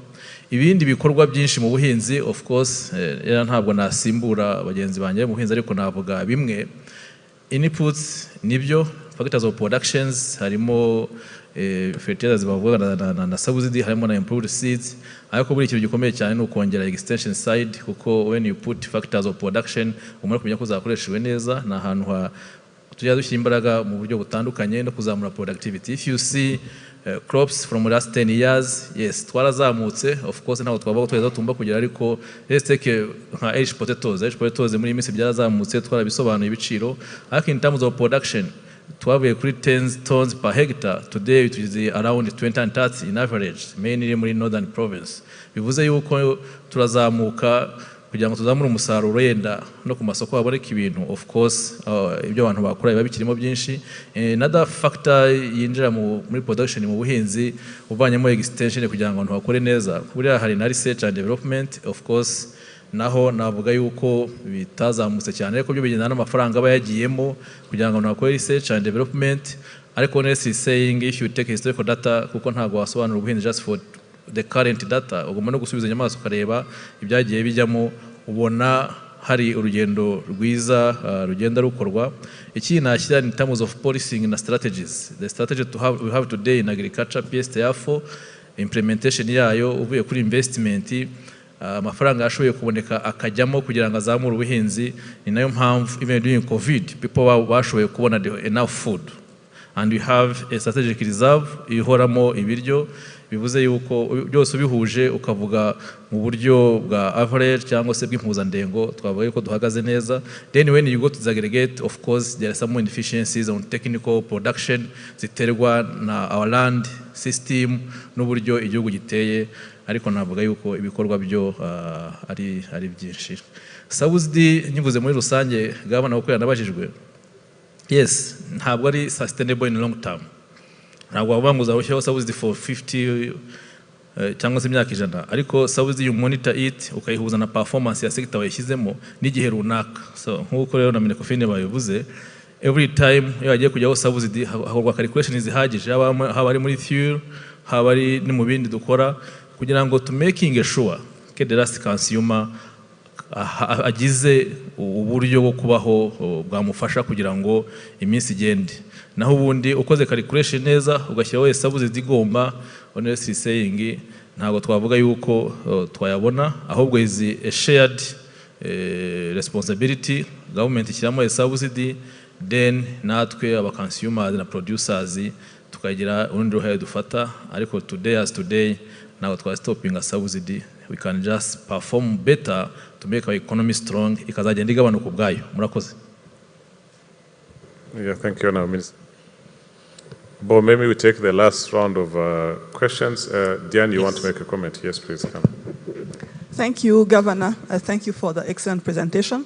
I'm standing in for Robin, who is the chairman of our association, and I wanted to say a few words. First, on interest rates, as banks, we also do business. For us, the cost of funds, because we finance ourselves from deposits, but also from international markets, and the cost has increased significantly over the past couple of months. But we also, consume goods and services, and you've seen that inflation is very high.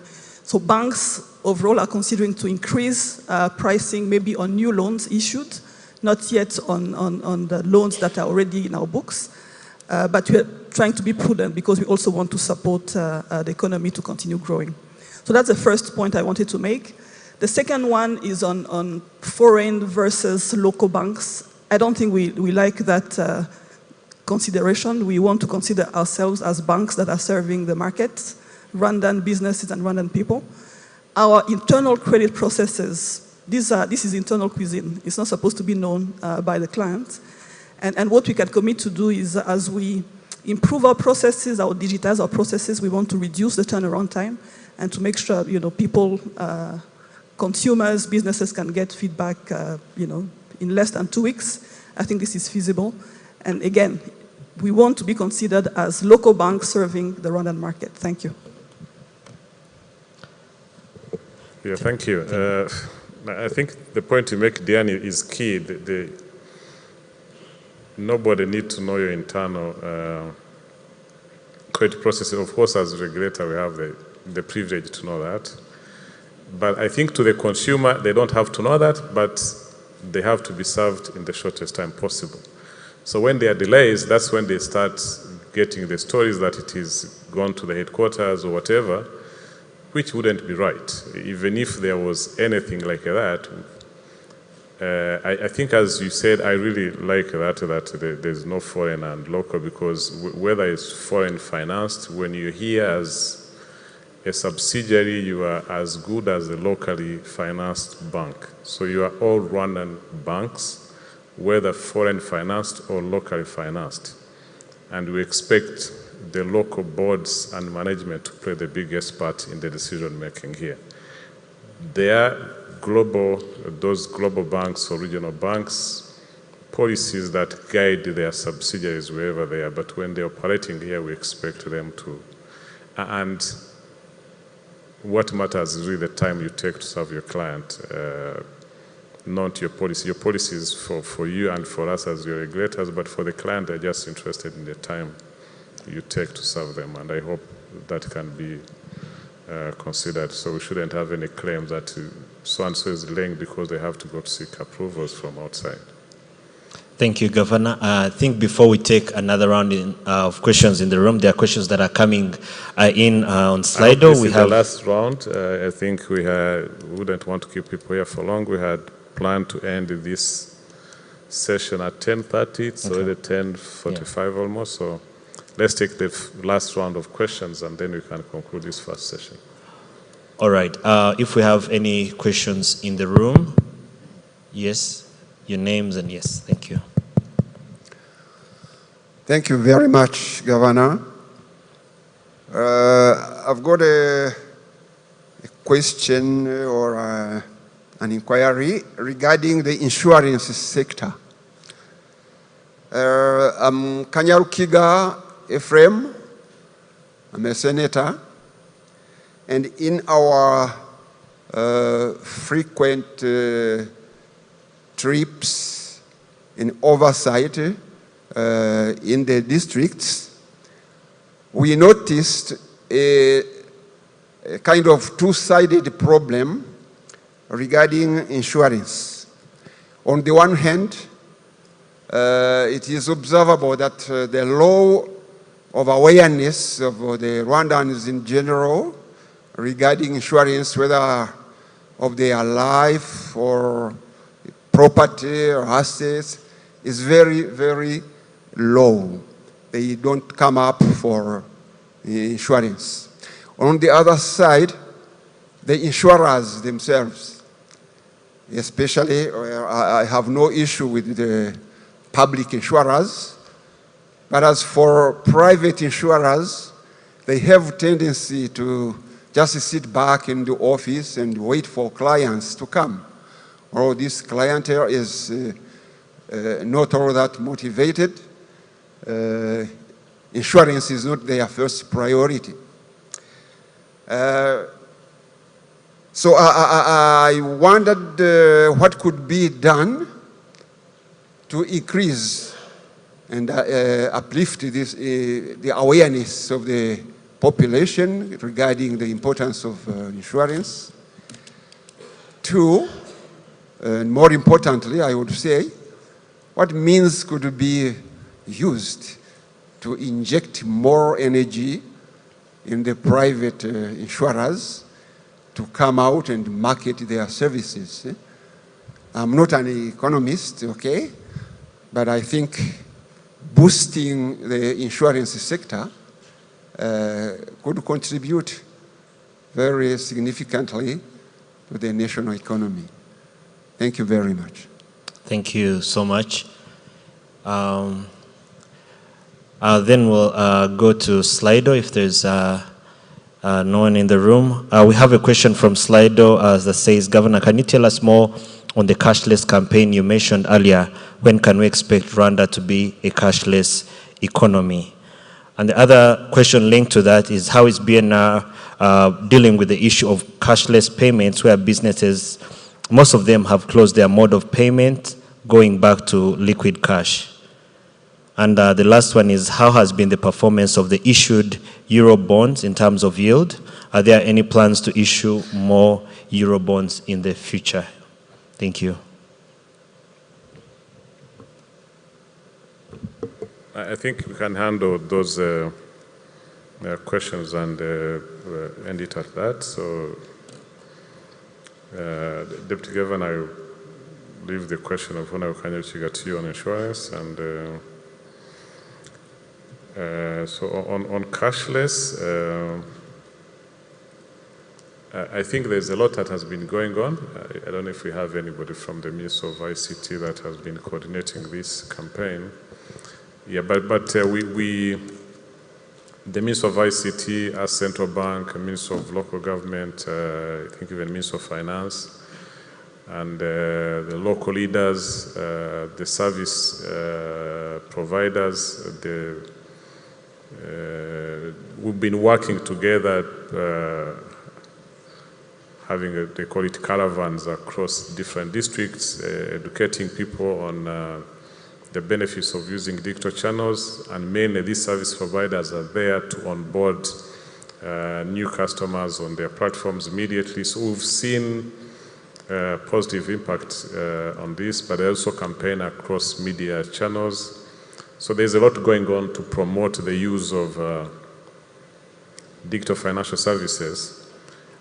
But also the other point we mentioned of the sensitivity on pricing. So again, educating the population on the, despite a small charge that will be applied to you using a digital channel, the benefits of that is much bigger than the small charge that you pay to use the digital channels. Linked to the second question on some merchants that have stopped accepting payment using digital channels, I think there was also a campaign targeted to those, educating them about the benefits of continuing to use these channels. But we have Chantal here from MTN, the big provider of this channel. Maybe if you want to talk of the initiatives you have in place to to continue improving the use of your channels. I think that it's a good opportunity for you to tell us what you're doing in this context, or the CEO of MTN herself is here, so I would want to hear from yourselves because we are the biggest provider of this platform.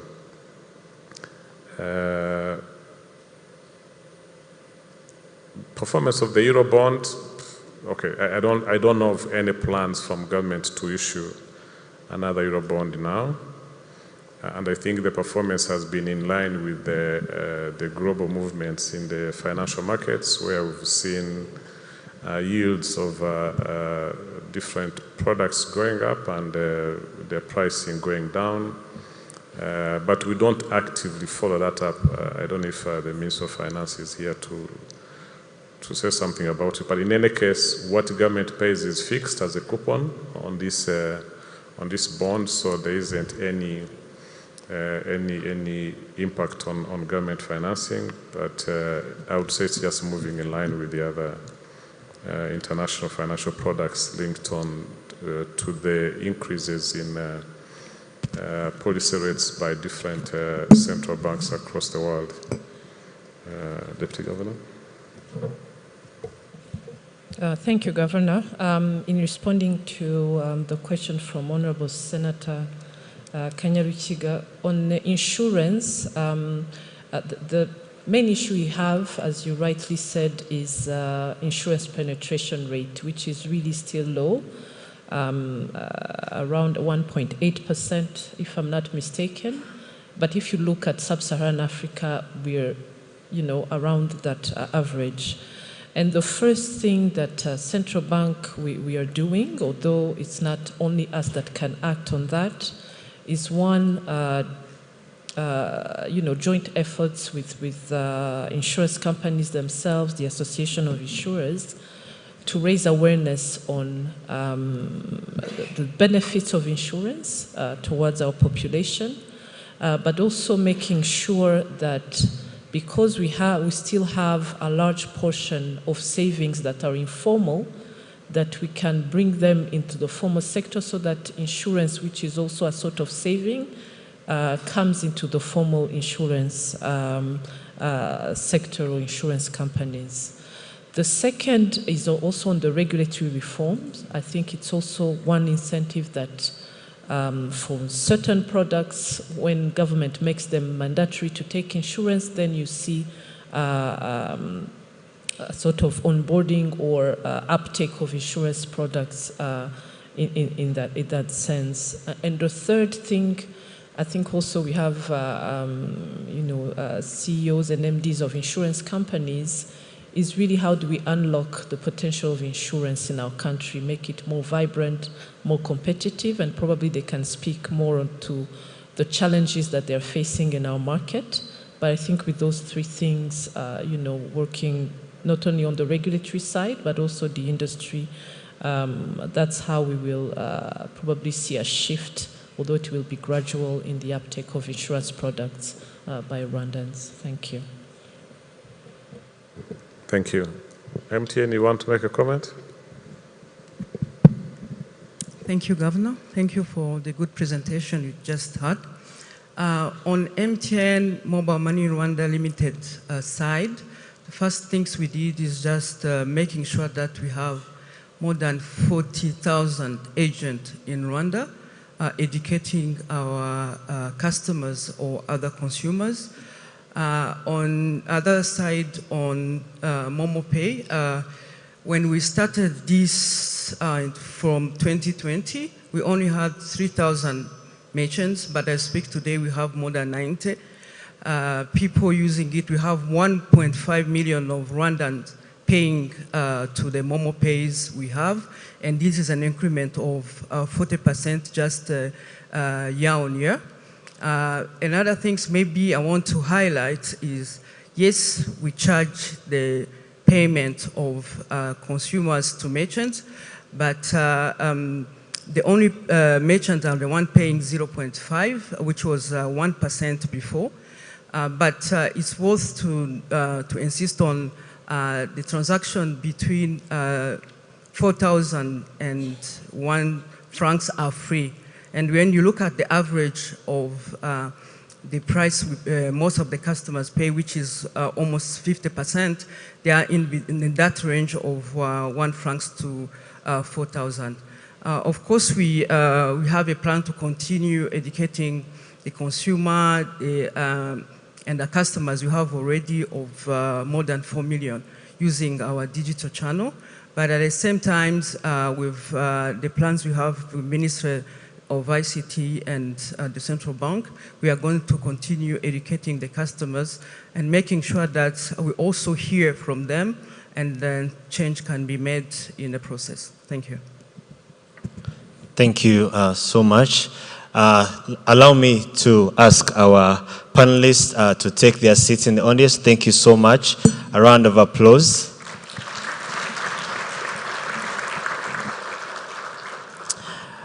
And as I mentioned earlier, today we are going to be launching the National Bank of Rwanda chatbot dubbed Intumwa.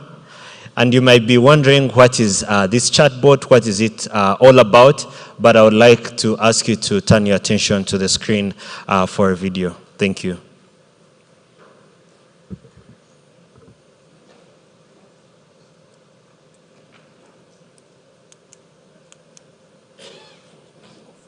Is the means to complain, make the customer's voice heard by financial service providers through Intumwa chatbot that instantly channels a customer complaint to financial service provider, and the financial service provider handles the complaint in a transparent manner and provides feedback to the complainant.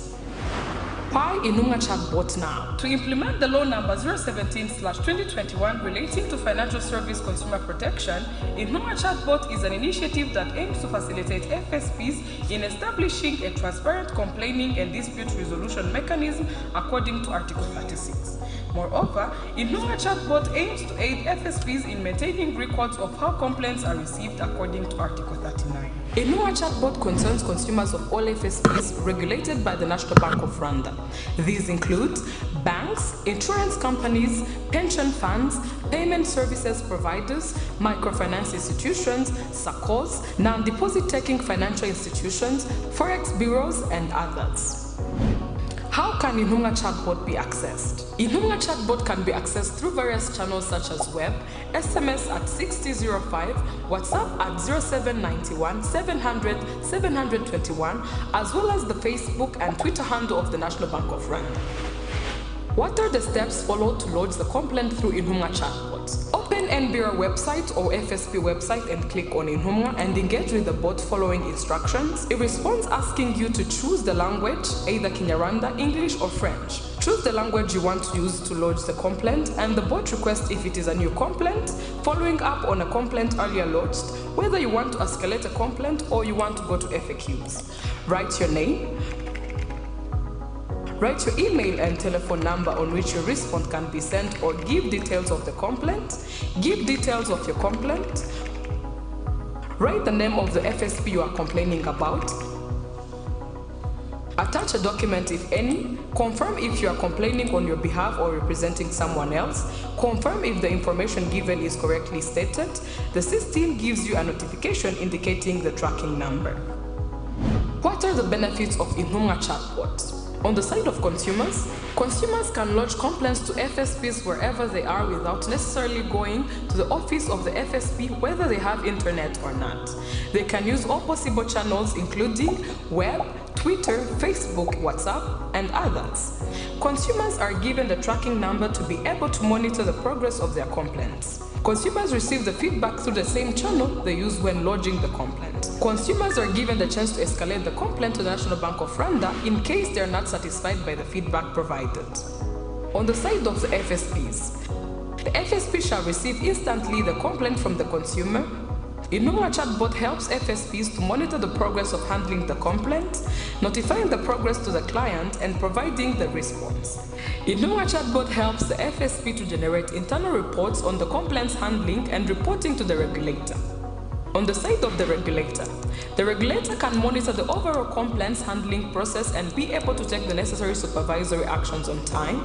Inuma chatbot helps the regulator to generate the required reports on time, both on internal dispute resolution or external dispute resolution.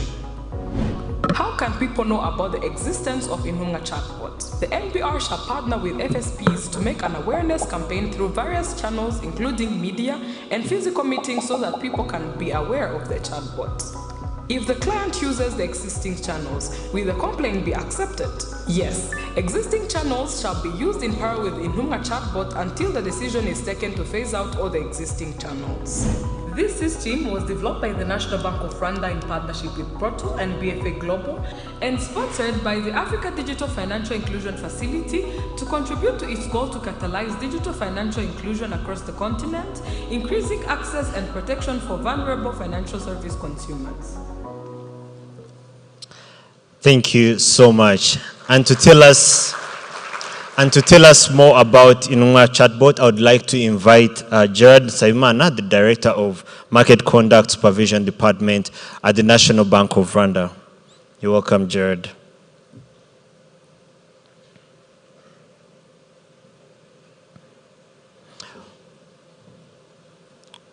We'll be opening up time for a Q&A about the chatbot. If you have any questions, you can be able to share them. We have, again, the microphones in the room so that we can ask questions. Jared, welcome and congratulations on this launch of the chatbot. Thank you so much, Bob. Yeah, so before we dive in, any other thing, what is the chatbot? Where is it coming from? What was the situation before? And what has it brought on board to address? Thank you, Bob. Distinguished guests, the chatbot normally comes to address the complaints from consumers.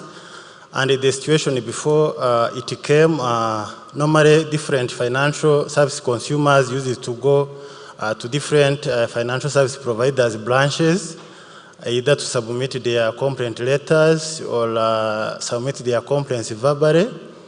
Others used some other channels such as emails. Only few financial institutions had some systems of which we are going to interface with our chatbot. Normally, this chatbot comes with a lot of benefits. I may mention on three sides. One is on the side of the consumers, as it was just mentioned in the video demo. The second benefit is related to financial service providers themselves. And then the third benefit is related to the central bank itself. So on the side of the consumers, as I mentioned earlier on,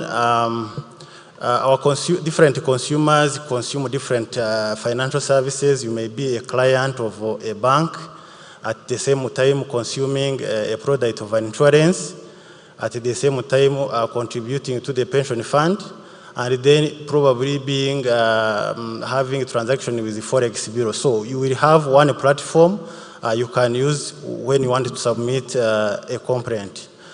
Secondly, it is cost-free. Clients will not be able to pay anything, and it is user-friendly. As you can see, it uses different channels.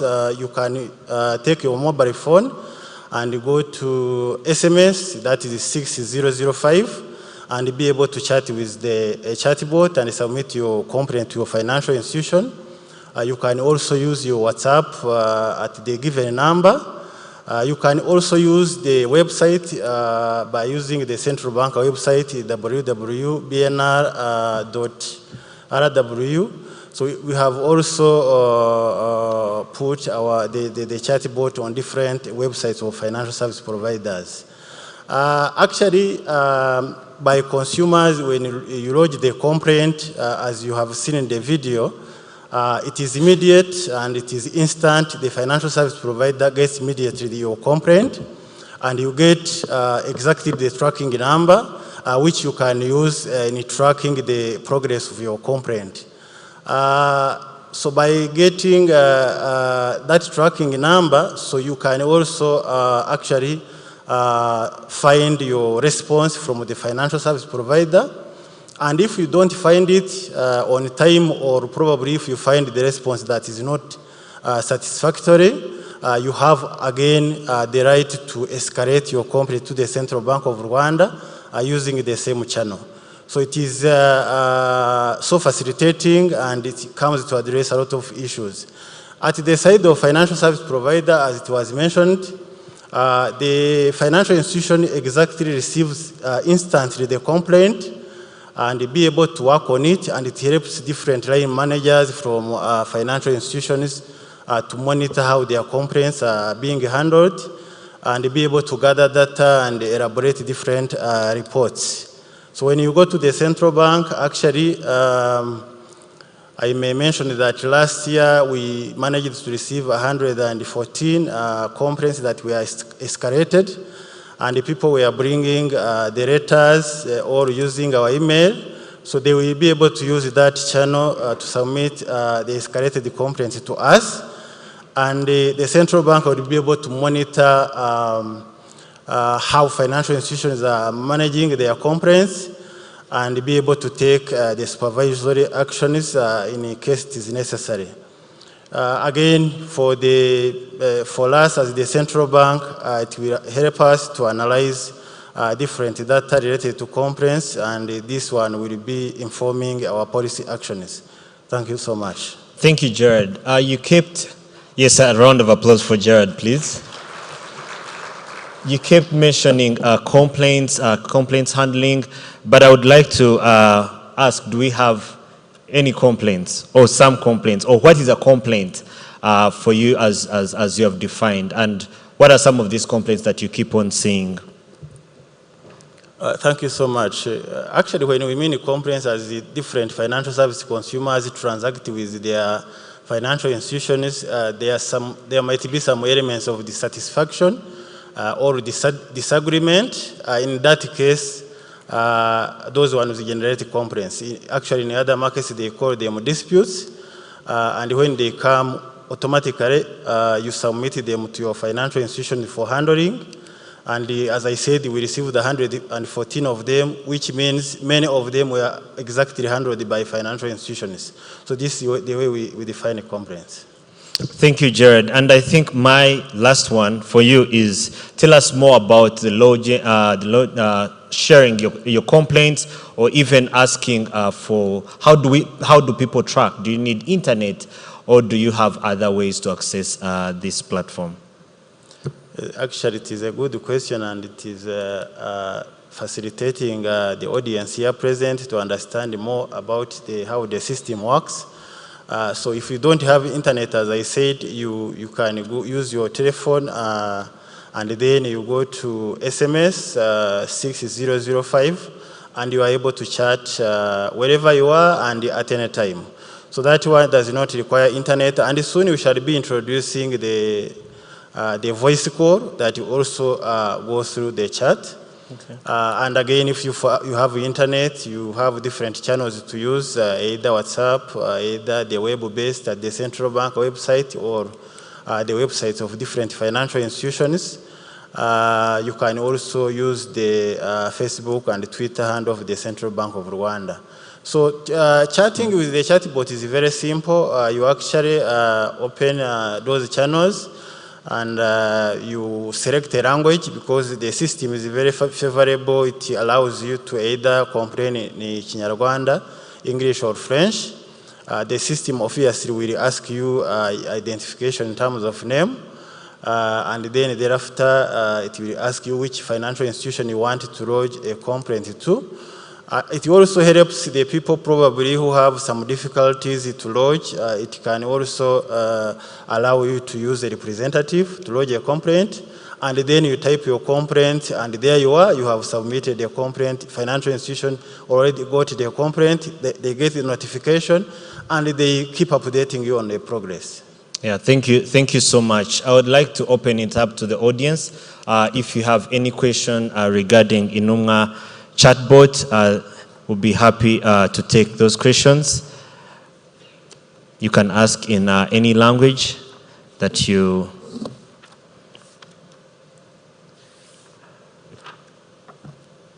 All right, I don't seem to see any question. I think this is really clear.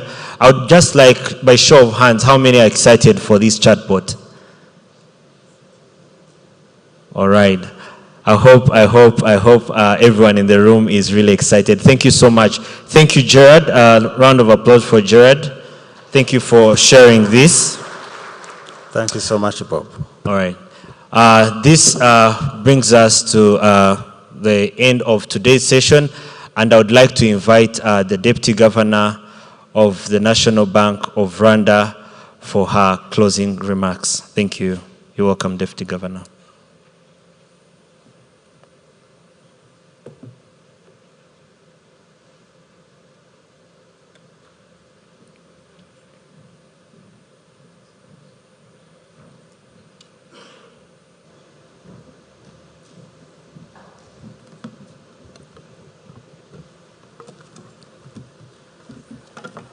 Thank you, Bob. Honorable Minister, honorable members of Parliament, Upper and Lower Chamber, honorable Governor, honorable governors of provinces and mayor of City of Kigali, senior officials from government institutions, chairpersons, CEOs, MDs of financial institutions, partners of the National Bank of Rwanda, distinguished ladies and gentlemen, good morning again. I would like to, first of all, thank you for your attendance and participation to our monetary policy and financial stability statement, as well as the launch of the complaints management and customer engagement system, Inhumwa chatbot, that we've just launched. We have come to the end of our event today, but I would like to come back to the central bank's mandate, not only to ensure price stability and financial sector stability, but also to protect rights of consumers. Complaints management, as one of the fundamental principles of consumer protection worldwide, because as clients transact with their financial institutions, there are cases where they are not satisfied by the services, but also where they feel they're not treated fairly. And if complaints are not effectively resolved, this creates a major source of dissatisfaction from consumers.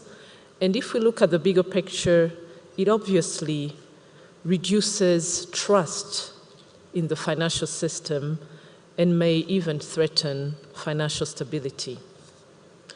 In this respect, the National Bank of Rwanda conducted a consumer satisfaction survey in 2021, and we found that there were still weaknesses in the way financial services providers handle consumer complaints.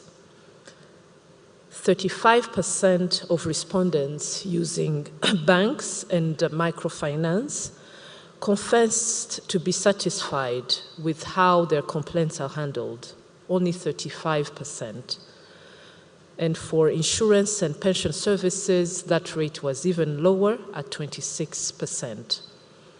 We therefore decided to introduce this platform to ease the process for both internal dispute resolution, but also external dispute resolution by external authorities. And as you've seen in the video and explanations that our director in charge of market conduct and consumer protection has provided, this chatbot is user-friendly and uses different channels, being SMS, but also social media channels, which we think will allow all consumers or clients or financial services providers to be able to not only lodge their complaints, but get timely responses. And I want to take this opportunity to thank our partners that have helped us in making Inhumwa chatbot a reality. These include Proto, in partnership with BFA Global, who helped us develop the system, AFDB ADFI, which sponsored the project, as well as financial service providers who provided technical inputs to the system, but also allowed the process of integration with their own systems to be able to deploy Inuma chatbots on their website.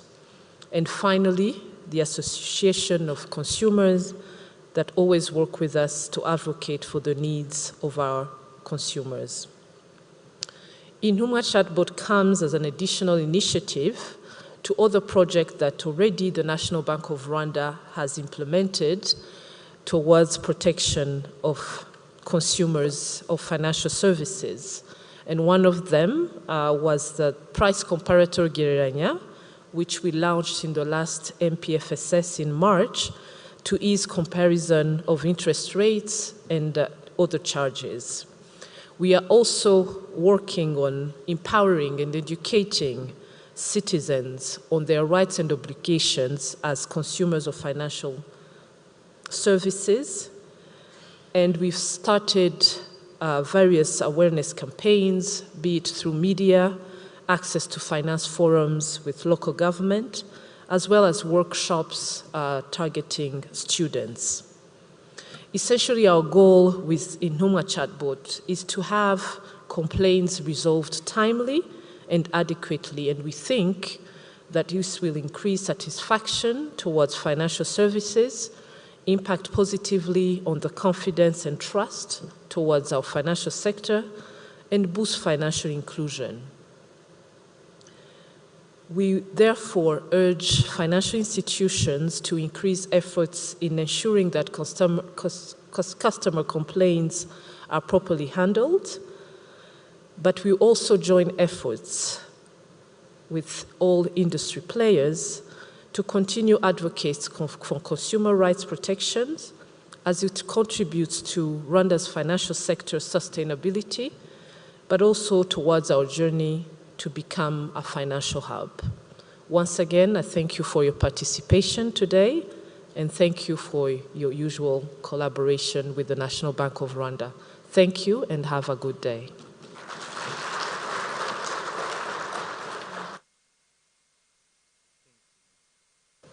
Thank you, Deputy Governor. Another round of applause for Deputy Governor.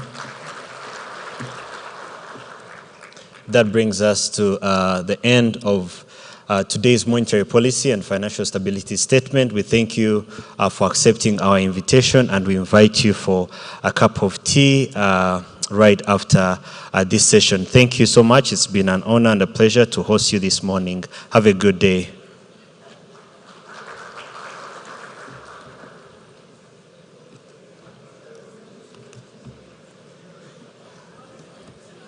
For the media in the room, just to remind you that we'll have a press conference right after this event. We'll have a press conference in a few minutes. For the media in the room, we'll have a press conference shortly.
Can we get the microphone?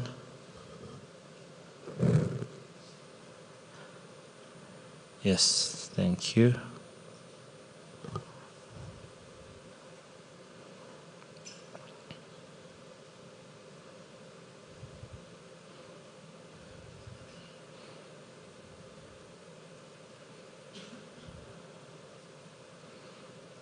All right, we'll start. If we have questions, we already have the microphones.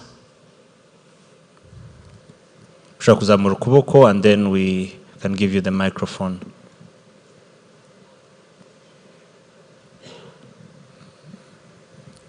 Thank you. I'm called Moses Gahiji from the East African.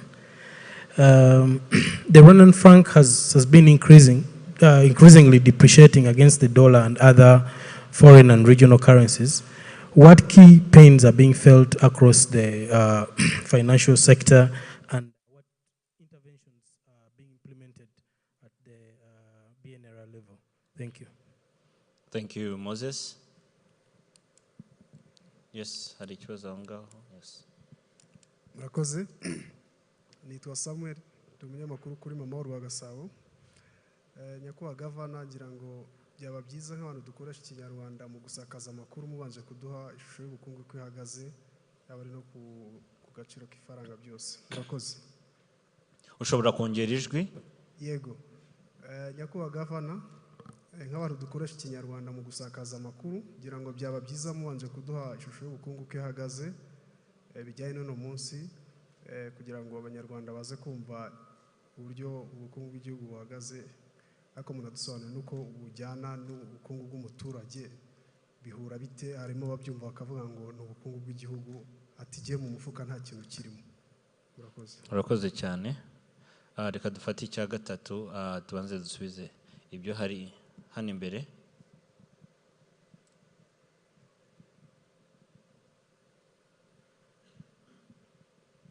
Murakoze Gavana, nitwa David Nzabonimpa, nkorera radio na TV10. Nshingiye ku mibare mugaragaza ko inflation yazamutse ku 9% muri aya mezi 6 y'uyu mwaka ashize. Warebuka ugasanga ubuhinzi, umusaruro w'ubuhinzi, ibiciro byawo biri hejuru cyane ku 10%, nubwo bikomoka ku ngufu nabyo byazamutse kuri 14, ariko umusaruro w'ubuhinzi biracyari hejuru cyane. Mu bisubizo mwagiye mutanga hari abagiye basaba ko ibi bicuruzwa by'ibanze birimo n'ibi biribwa byashyirirwaho nkunganire, ariko muvuga ko bidashoboka. Ariko twarebye na banki na raporo yakozwe n'icyegeranyo gitoya cyakozwe na banki y'isi kigaragaza ko u Rwanda ruri mu bihugu 10 bifite ibiciro by'ibikomoka ku biribwa byazamutse cyane. Ubu igisubizo nyakubahwa Gavana gihari gifatika ku buryo avuga ko ibiciro by'ibi bicuruzwa by'ibanze by'ibiribwa byagabanuka n'ikihe, cyane ko n'imibare ya statistics bagaragaza ko kubona umusaruro w'ibiribwa ugabanuka byasaba ko umusaruro uzamuka ku kigero kirenze 5%, nyamara biracyari kuri 2%. Murakoze. Murakoze cyane David, cyangwa tugiye gufata ibyo. Yeah, thank you. Maybe you want the question on depreciation, the following. Yeah. Then ishoye ubukungu mu Kinyarwanda, okay, ndaza kugira icyo mvuga mu ncamake. Hanyuma igisubizo ku kibazo cyo kuzamuka kw'ibiciro cyane cyane kubikomoka cyangwa se ku by'ibiribwa, ndumva cyagarutswe mu biganiro twagize imbere. Igisubizo ni ukongera umusaruro w'ubuhinzi. Kuba harabaye ikibazo cy'ibiciro kuzamuka cyane nuko umusaruro w'ubuhinzi utagenze neza muri sezo zombi z'uno mwaka, ari sezo umusaruro mu kwezi kwa mbere, umusaruro mu kwezi kwa gatandatu, ntabwo byose byagenze neza. Hari impamvu ebyiri nyamukuru. Hari ikibazo cy'ikirere kitari cyifashe neza, ariko haba n'ikibazo cy'inyongeramusaruro yahenze cyane, nubwo leta yashyize amafaranga, ariko habayemo uko gutungurana kw'ibiciro kuzamuka bituma abantu batitabira kubikoresha uko bisanzwe.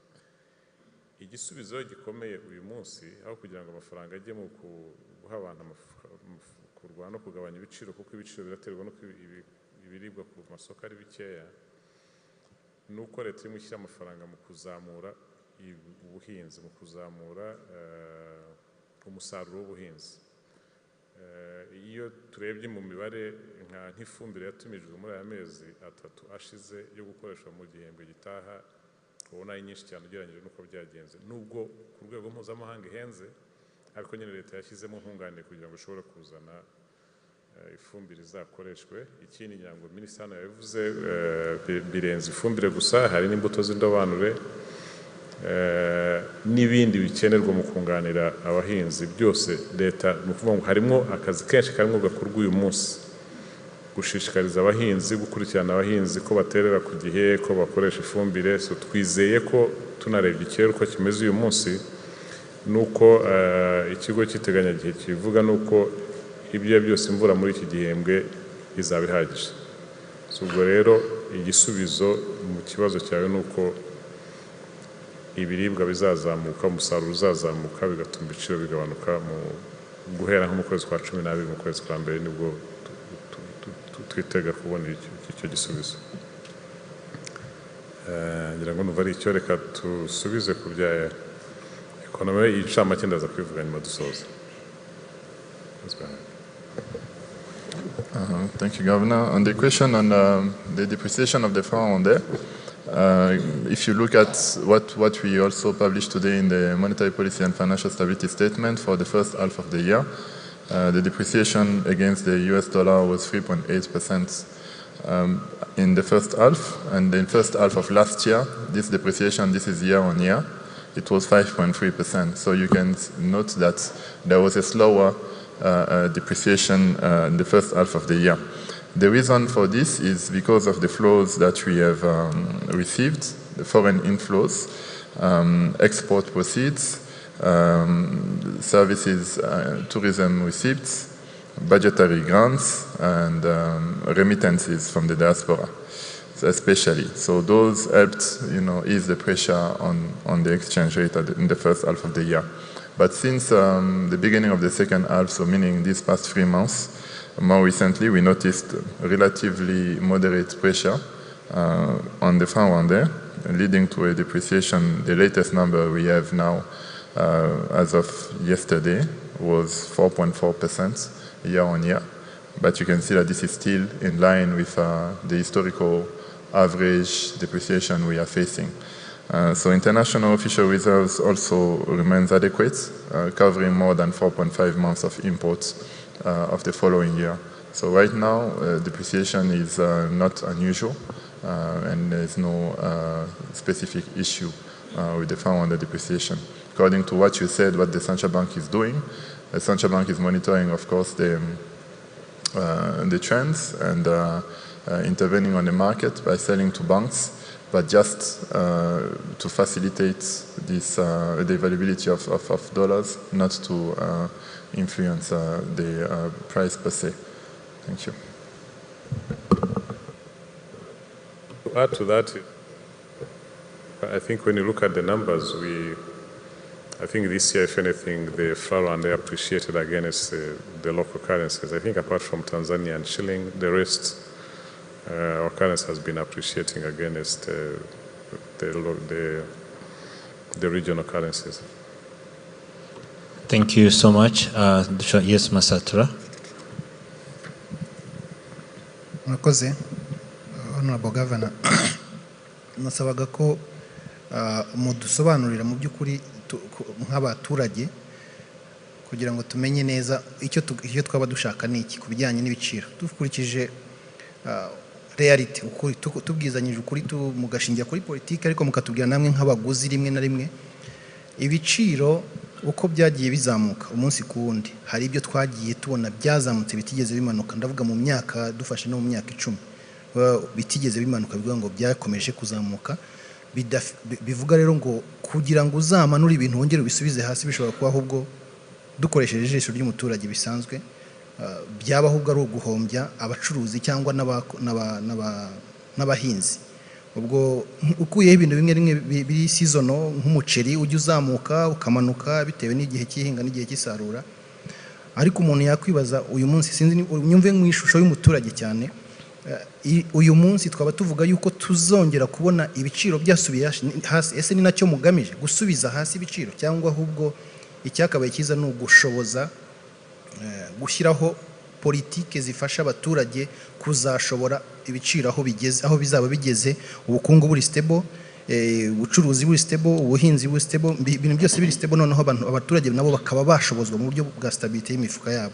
Ubwo ndabishingira ku kureba nubwo turimo gutaka uyu munsi nk'abanyarwanda ngo byazamutse, iyo turebye nk'abavandimwe bacu bari hanze, nk'abari muri Amerika cyangwa Canada, iyo umubwiye ngo nyoherereza amafaranga, iyo akohereje amafaranga amadolari 100 aba yumva guhaye make, ariko iyo yaje hano aba ari menshi. Bivuga ngo uyu muhembye 1000 mu buzima bwa hariya aba ari makeya kubera ubuzima bwaho buba buhenze.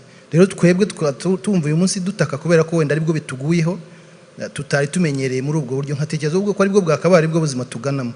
Ubwo nashaka ko mutubwiza ukuri niba ariho tugana, ahubwo tufatanye kubaka uwo murongo wundi watuma tuba stable mu kubasha ubwo buzima turimo kujyamo, cyangwa duharanira kuzabisubiza uko twari tumeze koko. Urakoze Musatura. Ndumva ni ikiganiro cyiza utanze. Kuzamuka kw'ibiciro bibaho buri mwaka kandi hose, niko nabivuga. Ikibazo ni byazamutse ku muvuduko ungana iki, nicyo gitera impungenge kuri nkatwe dushinzwe kurwana n'ikibazo cy'izamuka ry'ibiciro. Iyo bizamutse ku muvuduko uri hejuru bitera guhungabana ku buzima bw'abantu, kuko icyo gihe ubushobozi bw'umuturage guhaha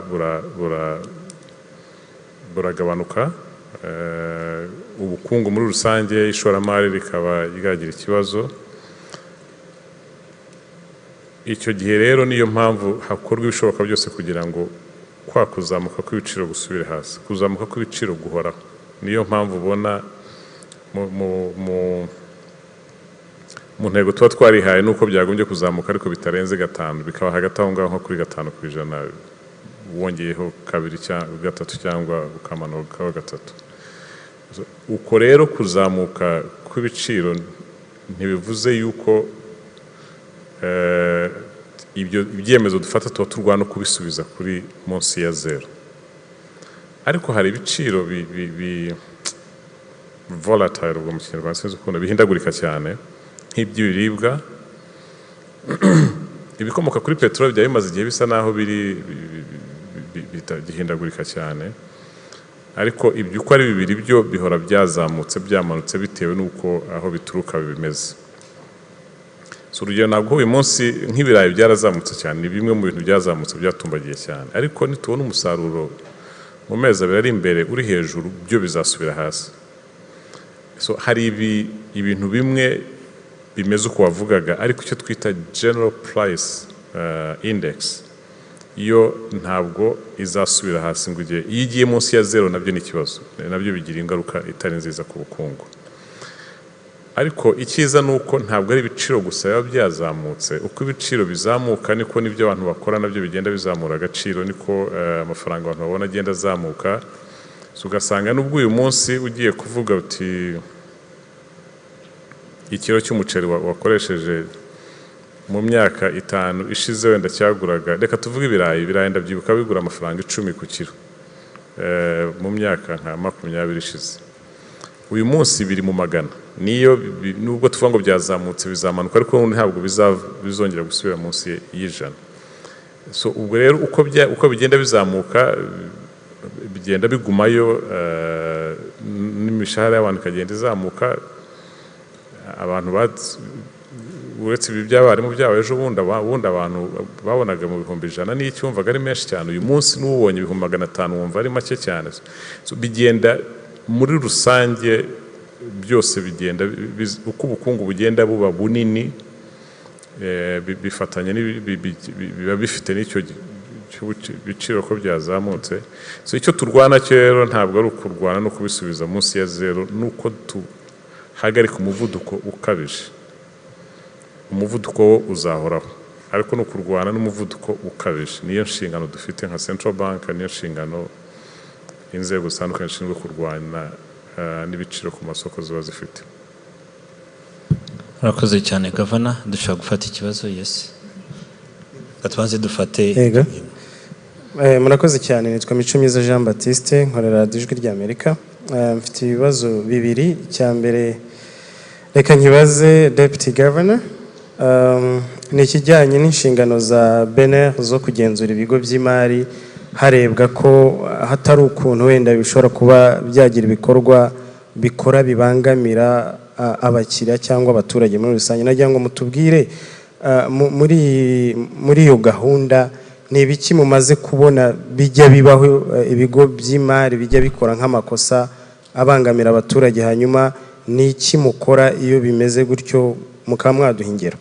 Icya kabiri ni ikintu kiriho muri iyi minsi kijyanye no guteza cyamunara imitungo itandukanye y'abantu baba barafashe inguzanyo, kandi twumvise ko inyungu ku nguzanyo ubu muri iki gihe hari ukuntu bidashoboka ko yamanuka.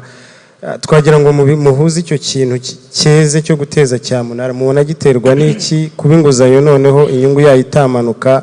Ese byo murabona bitashobora gutuma uko guteza cyamunara gukomeza kubaho cyane? Murakoze cyane. Murakoze Jean Baptiste.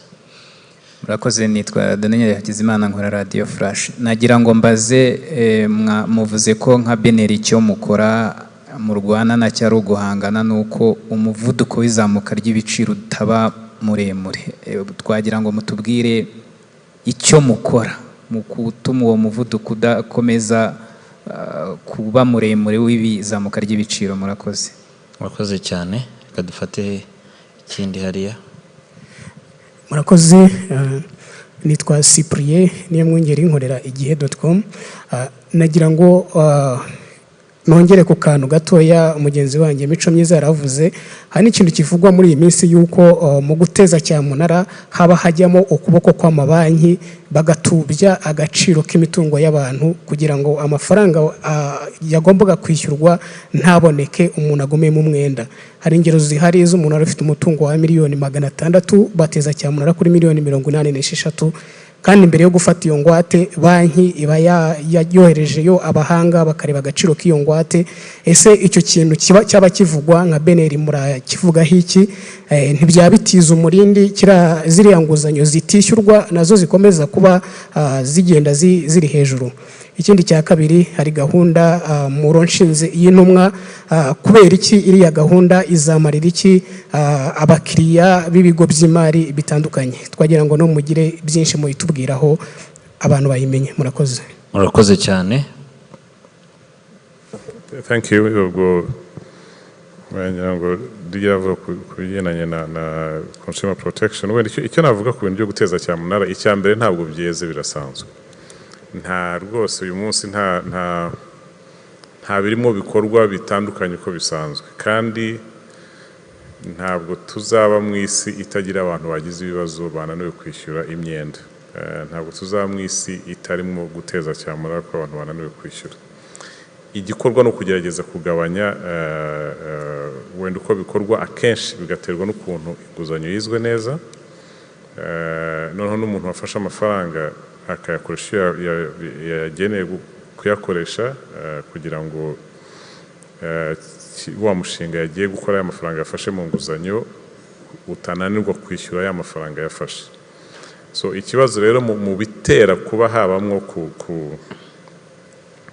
abantu kunanirwa kwishyura ni akenshi birebye n'ukuntu umwenda uba warizwe n'ukuntu bashyira mu bikorwa umushinga.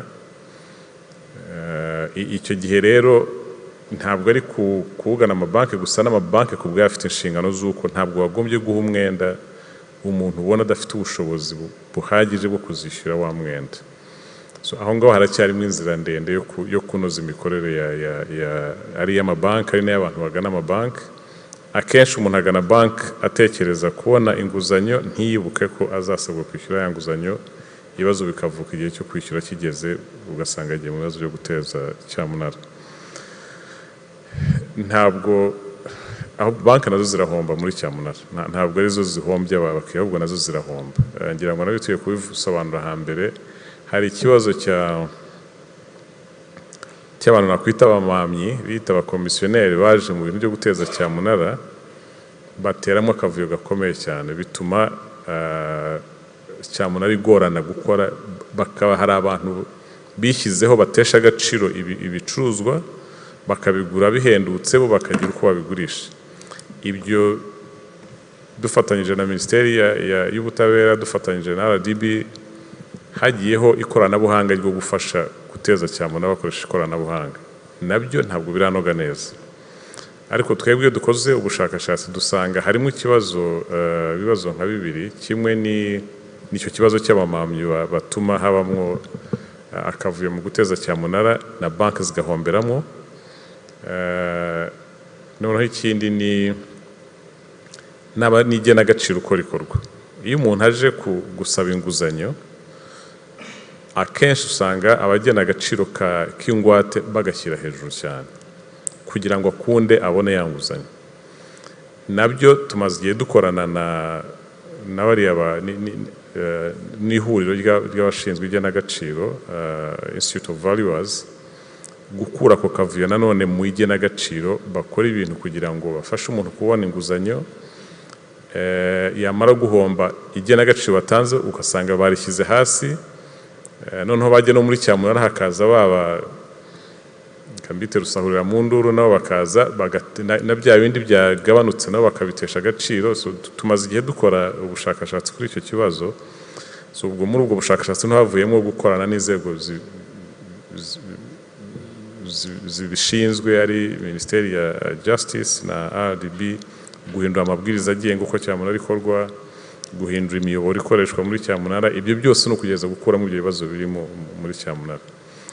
Naho rwose ntabwo amabanki nta nyungu ifite mu gutesha agaciro k'umuntu, ko ahubwo nabo babihomberamo. Akenshi usanga umutungo bafite value ya 500 nk'uko babivugaga, umuntu wananiwe kwishyura baracyamwishyuza nka miliyoni 300, ugasanga wa mutungo wagurisha kuri miliyoni 150 cyangwa 200, kubera ko amategeko avuga ko ukora cyamunara ngo zari inshuro 5, ubwo barazigabanyije. Iyo ugiyeho bwa nyuma, icyo gihe utanze menshi niyo ufata. Ibyo byose nibyo turimo tugerageza gukuramo kugira ngo bigabanye ibibazo biri mu guteza cyamunara. Igikorwa rero nanone cyenda kumera n'icyo hari umusenateri hano kibaje ngo hakorwe iki guherekeza abantu bafashe inguzanyo. Nabyo ni ikindi cyafasha mu gufasha abantu kumenya inshingano zabo, kumenya uko bakurikirana ishyirwa mu bikorwa by'imishinga bafata inguzanyo, bikagabanya ibibazo by'abantu bahura n'ibihombo, bikatuma bananirwa kwishyura inguzanyo.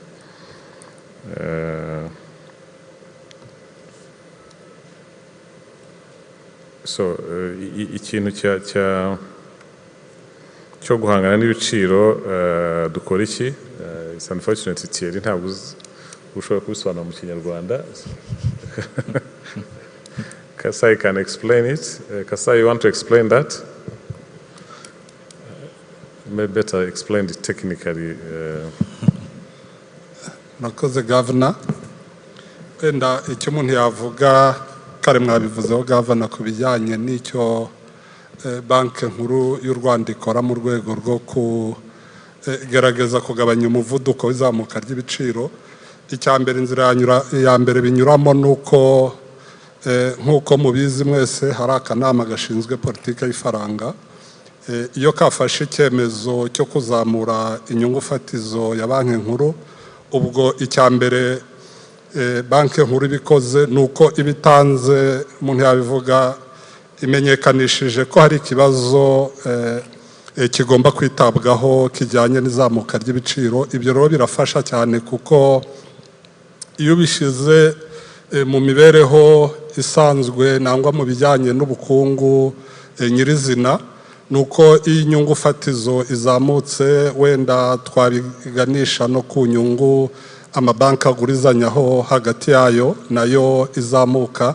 Icyo gihe bituma n'abantu bagana amabanki batangira kugenda bamenya ko iryo zamuka rihari, kandi koko nk'uko biba binagaragara no ku masoko n'inyungu nayo iyo izamutse bituma abantu bagenda barushaho noneho kugana amabanki ari uko bagiye gufata inguzanyo zijyanye n'ibikorwa by'iterambere muri rusange, ariko ibijyanye n'ibyo umuntu yakwita consumption y'igihe cya bugufi nangwa inguzanyo z'igihe cya bugufi zigenda zigabanuka. Icyo gihe rero icya mbere banki nkuru y'u Rwanda ikora ni icyo cyo kuba yahindura inyungu fatizo yayo, ariko ntabwo ari byo byonyine ikora, hari n'ibindi byinshi bikorwa muri banki nkuru y'u Rwanda, harimo n'ibyo twita liquidity management, nayo iba managed nangwa igenzurwa mu buryo bijyanye n'iryo zamuka kugira ngo rye kurushaho kugenda rizamuka cyane. Ariko nk'uko twese tunabizi ni uko inzego za leta zifatanya mu buryo butandukanye. Hari ibyemezo bindi bifatwa nk'ibyo ibyavuzweho kare, harimo ibijyanye wenda na nkunganire ifatwa kuri sectors zimwe na zimwe nka ziriya zavuzwe z'ubuhinzi nangwa ku bijyanye na transport, cyane cyane public transport. Ibyo bifasha mu kugira ngo umuvuduko we gukomeza kurushaho kuba ku kigero cyo hejuru. Wenda Governor, ngarutse no ku byo mwari mwanasobanuye kare, kuko numva ikibazo gisa naho ari kimwe wenda bongeye kubaza, nuko ubundi umuvuduko nangwa izamuka ry'ibiciro mu gihe kirambye uba witezwe, kandi ntabwo ari mu Rwanda gusa, ahubwo nk'uko Governor yabivuze nuko uba witezwe kutaba hejuru cyane. Ariko uramutse binasubiye inyuma, usibye wenda nko ku bicuruzwa bimwe na bimwe birimo ibiribwa Governor yavuze, byo biterwa wenda n'umusaruro uko wagenze, bifitanye isano n'uko ikirere gihagaze. Ariko ibindi byose icyiza nuko ibiciro byaba hafi y'aho byari biri, byiyongeraho gato kugira ngo bikomeze gufasha abantu gukangurirwa nangwa kwihatira kujya mu ishoramari, kuko ibiciro bigiye bigenda bimanuka, ubwo birumvikana ko nta wajya mu ishoramari. Ahubwo byari bikwiye kuba ibyo tuvuga ngo inflation iri stable, ni ukuvuga ko ibiciro biba bizamuka ku kigero kinogeye ubukungu. Iyo bizanye kuri context y'u Rwanda, nuko byari bikwiye kuba bizamuka ku kigero kiri hafi ya 5%. Ari nabyo rero wenda byavuzwe muri presentation ya Governor, ko nubwo ubu ngubu tubona ko iryo zamuka ry'ibiciro riri hejuru, ariko umwaka utaha tubona ko hari icyizere ko bizongera bikagaruka muri za mbago banki nkuru y'u Rwanda yihaye ziri hagati ya 2 n'8%. Numva ari byo navuga kuri icyo kibazo. Murakoze. Icyo nakongeraho ni uko ntabwo ari central bank gusa ibyemezo dufata n'icyo ari byo byasubiza ibiciro ku murongo, ko ikindi dukora gifasha n'ubushakashatsi tusangira n'inzego zitandukanye za leta, bukaba bwashingirwaho gufata izindi ngamba za leta zifasha mu kugabanya umuvuduko w'izamuka ry'ibiciro ku masoko. So ntabwo ari central bank gusa ibisubiza hasi. So hari ibyo dukora direct, hari n'ibyo dukora tunyujije mu gufatanya n'izindi nzego za leta, cyane cyane mu bushakashatsi dukora. Yes, Sol. Then we have Vincent. Sorry, Bob, there was a question on consumer protection. Ikibazo cyabajijwe na Jean-Baptiste, I think. Yeah. Abaza ese banki nkuru y'u Rwanda ikurikirana gute amabanki yaba afitanye ibibazo n'abakoresha serivisi z'imari, cyangwa se n'ayahe makosa tubona amabanki akora, cyangwa se n'ibindi bigo by'imari. Icya mbere ni uko nk'uko twabigaragaje, kuva ririya tegeko rirengera abakoresha serivisi z'imari rigiyeho mu mwaka wa 2021, umwaka ushize, twashyizeho amabwiriza y'uko iryo tegeko rishyirwa mu bikorwa, ndetse dutangira inspections mu bigo bitandukanye by'imari.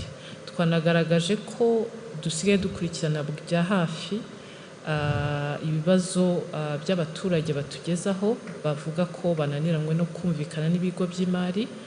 Umwaka ushize twaragize, sinabyita ibirego, ariko ibibazo byatugejejeho 114 turabikurikirana.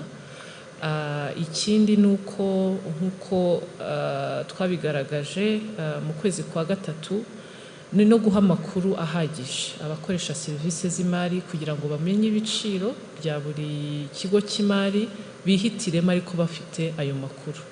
Ikindi ni ukugira ngo n'amasezerano ibigo by'imari bigirana n'abakiriya bazo bibe mu ndimi zaba mu Cyongereza, Igifaransa cyangwa Ikinyarwanda, kuko akenshi hari abantu bavuga ko nta masezerano y'Ikinyarwanda babona bakaba batumva neza inshingano zabo cyangwa se ibisabwa. Ikindi wenda gishyashya ni iyi wenda ngarutse no ku kibazo cyabajijwe, iyi ntumwa chatbot twashyizeho izajya ifasha umuntu kuba yakohereza SMS kuri iyi nimero 6005 cyangwa se bakaba yakoresha n'imbuga nkoranyambaga akatugezaho ikibazo, kandi tukabona ikibazo kibajijwe ikigo cy'imari baba bagiranye ikibazo kandi tukanareba uko igishubijwe. Icyo rero turabona ari ikintu kizafasha kikihutisha no gusubiza ibibazo abaguzi bahura nabyo, abakoresha serivisi z'imari bahura nabyo. Icyanyuma kandi twumva ari icy'ingenzi ni ugukomeza kwigisha abantu serivisi z'imari uzikoresha ute. N'iki kibazo cyagiye kigarukwaho cya cyamunara nuko akenshi usanga n'abantu batumva inshingano cyangwa se uburemere bw'umwenda bafashe. Hari igihe bajyaga bavuga ati hari umuntu baha credit cyangwa se abaha umwenda ukabona akoresheje umunsi mukuru ko abonye umwenda nkaho yawukoresheje amaze kwishyura. Aho rero ni ukutumva umwenda n'uburemere bwawo, kandi nabyo biri mu nshingano zacu nka Banki Nkuru y'u Rwanda kugira ngo twigishe abantu, dukomeze tubakangurire kwegera serivisi z'imari ariko banumva uburemere bwazo, ibiciro byazo, no kureba yuko nta kigo cy'imari nanone gica abantu amafaranga y'umurengera, ari nacyo inspection zacu nazo zigenda zirebaho. Murakoze. Reka dufate ibibazo bibiri bya nyuma. Sol na Vincent. Thank you, Governor. My name is Sobutela, Bloomberg's correspondent. The sessions were very informative. Thank you. I'm just curious, how is the central bank digital currency research coming along? Are we expecting the final say like in December as planned, or if there are some delays? Thank you. Thank you. So, can you wait for December on that? We shall tell you when we reach there. Thank you. Okay. Yes, Vincent. Murakoze cyane, Vincent Gasana, KT Press. You mentioned that for the first time, I think, our currency is comparable regionally. Would you please say a little bit more on that and the importance of that and whether or not that is actually a major change into which our currency is moved? And the subsidies, is it possible to give us some idea in terms of figures, if possible at all, roughly, what areas that the government has shielded people from the rising prices, and some idea of the cost of that? Just lastly, please, Deputy Governor Ntumwa, you've explained it, it's perfectly clear. What I still don't understand is that we know that the providers will be getting the complaints automatically, and we also know that if someone needs to escalate whatever complaint they have to the central bank, they can do that. But to whom is the complaint going directly? Thank you very much. Thank you, Vincent. I think we can take, okay, one last one. Yes. Murakoze Governor, nitwa David Nzabonimpa, ndagarutse kuri TV10. Ikibazo nagize ni ku cyo cyaturutse ku gisubizo mwahaye umugenzi wanjye ku kugabanya inflation. Mwavuze ko intego atari ugusubiza munsi ya zero, kwigabanya ngo ujye munsi ya zero. Ariko se nyakwa Governor, ko iyo izamutse tuvuge ubu yazamutse kuri kiriya kigero, umwaka ukurikiyeho ishobora kuzamuka ariko ntigere kuri kiriya kigero, ariko byiyongere kuri bya bindi byari byazamutse. Ese muri bwa bufatanye ubujyanama mukorana n'inzego bireba nkamwe kugira ngo noneho mufashe wa muturage kuzamukana na bya biciro byazamutse uko byaza aracyari hahandi munsi ya zero ya bya biciro byazamutse aracyari hahandi ariko byo bikomeje kuzamuka no kugira ngo nimba bidashobora kongera gusubira hasi ngo bimusangeyo aho ari noneho kumufasha kubisanga aho biri kugira ngo bitaba ikibazo nkuko bikomeje kuvugwa nyakwa gavana iyo gahunda yo irahari. Ikindi muradufasha kumenya kuva mu mezi ashize Beneri isubije iriya interest rate ya 6 ivuye kuri 4.5% se hari icyo byafashije n'ubundi kw'ibiciro imibare ikomeza kugaragaza ko byazamutse. Murakoze David. Okay, reka duhere kuri icyo cya nyuma. Iyo dufashe icyemezo ntabwo tuba twiteze ko gihita kigira ingaruka uwo mwanya. Icyo twita policy horizon cyangwa se igihe icyemezo cyafashwe kimara kugira ngo kigaragare umusaruro wacyo ugaragare ubundi nk'ibihembwe 3 by'umwaka. So niyo mpamvu niyo warebye mu mibare yacu n'ubundi turavuga ko inflation izaguma iri hejuru kugeza mu mpera z'uyu mwaka, kuko ibi bitera ni naho ibicuruzwa bituruka cyangwa se uko ibicuruzwa bigezwa kuba bishaka, so ubwo ni supply shocks. Ibyo ntabwo twabibona igisubizo tunyuze mu byemezo bya central bank, ariko nko twavuze twiseze ko mu gice cya kabiri cy'umwaka utaha aribwo tuzabona ibiciro byamanutse. Ntabwo ari ibiciro bitumvikana nabi, umuvuduko w'izamuka ry'ibiciro wamanutse wasubiye hafi kuri 5% tuba twifuza ko byagumaho. So icyo nicyo navuga ku byemezo ibyo dufata n'igihe bifata kugira ngo bizatangira mu gihembwe cya mbere cy'umwaka nibwo tutangiye kubona bimanuka, niko tubiteganya, niko twizeye ko bizagenda. Ariko niba wakurikiye ikiganiro natanze navuze ngo hari ibintu byinshi cyane uyu munsi utamenya iyo bigana. So ibi ngibi turavuga ko uko bizagenda niba uko tubibona, niba ku rwego rw'isi nta kibaye kidasanzwe gihindutse, niba tutongeye kugira ikibazo gikomeye mu musaruro w'ubuhinzi mu gihembwe cya mbere cy'uno mwaka, nuko bizagenda. Ariko ibi byose biba ari guteganya byasa nabi, biba ari projections sinzi ukuntu nabivuga mu Kinyarwanda, nibyo tubona uko bizagenda bitewe n'ibyo dushobora kubona uyu munsi. So twizeye rero ko ibyo tubona uyu munsi ariko bizagenda, hanyuma bigafasha ibyemezo twafashe. Biramutse bihindutse bikaza ukundi, ubwo twongera tukafata ibindi byemezo, niba ngombwa tuzongera tuzamure nanone kugira ngo dukomeze duhangane n'iki kibazo cy'izamuka ry'ibiciro ku masoko, ariko na gahunda zindi za leta nazo zifasha guhangana nacyo. Icyo waruvuze rero kigeranye n'umuturage, ngira ngo nabivuze ko n'ubundi nubwo uko bigenda bizamuka, ndahamye yuko mwese uko mwicaye hano uko mwahembwaga mu myaka 5 ishize atari ko muhembwa uyu munsi, bishobora kuba bidahagije kujyana ku rundi rwego, ariko akenshi bigenda bihinduka. Ingamba zihari muri leta zo kurwanya ubukene zirahari mu buryo butandukanye, mu miyoboro itandukanye, mu kazi gahangwa, mu gushishikariza ishoramari kuza mu gihugu, mu mirimo ya biriya twita roda ifasha mu baturage. So hari ingamba zitandukanye zo kurwanya ubukene. Ntabwo igisubizo, nta nubwo byashoboka ko bya biciro bikururwa bikajya munsi ya zero kugira ngo abantu baguma aho ngaho, ahubwo icyo ukora n'abantu ugenda bazamura, kuko kuzamuka kw'ibiciro ku isi hose, twebwe tuvuga 5% ko bitagombye kurenga. Mu bihugu byateye imbere bo ni 2%, ariko hose ntawe ushobora kubihagaritse wahagarika ishoramari nanone, ntabwo waba uri competitive kugira ngo ureshye ishoramari mu gihugu cyawe. So icyo ukora rero, kandi rya shoramari niko rifasha abantu bose kugendana na ekonomi, kugenda izamuka. Ekonomi izamuka niko ubushobozi bwo kugura buzamuka, uko ubushobozi bwo kugura buzamuka niko haza pressure ku biciro bikazamuka. So ibyo byose bigenda byungikana mu buzima bw'ubukungu bw'isi muri rusange.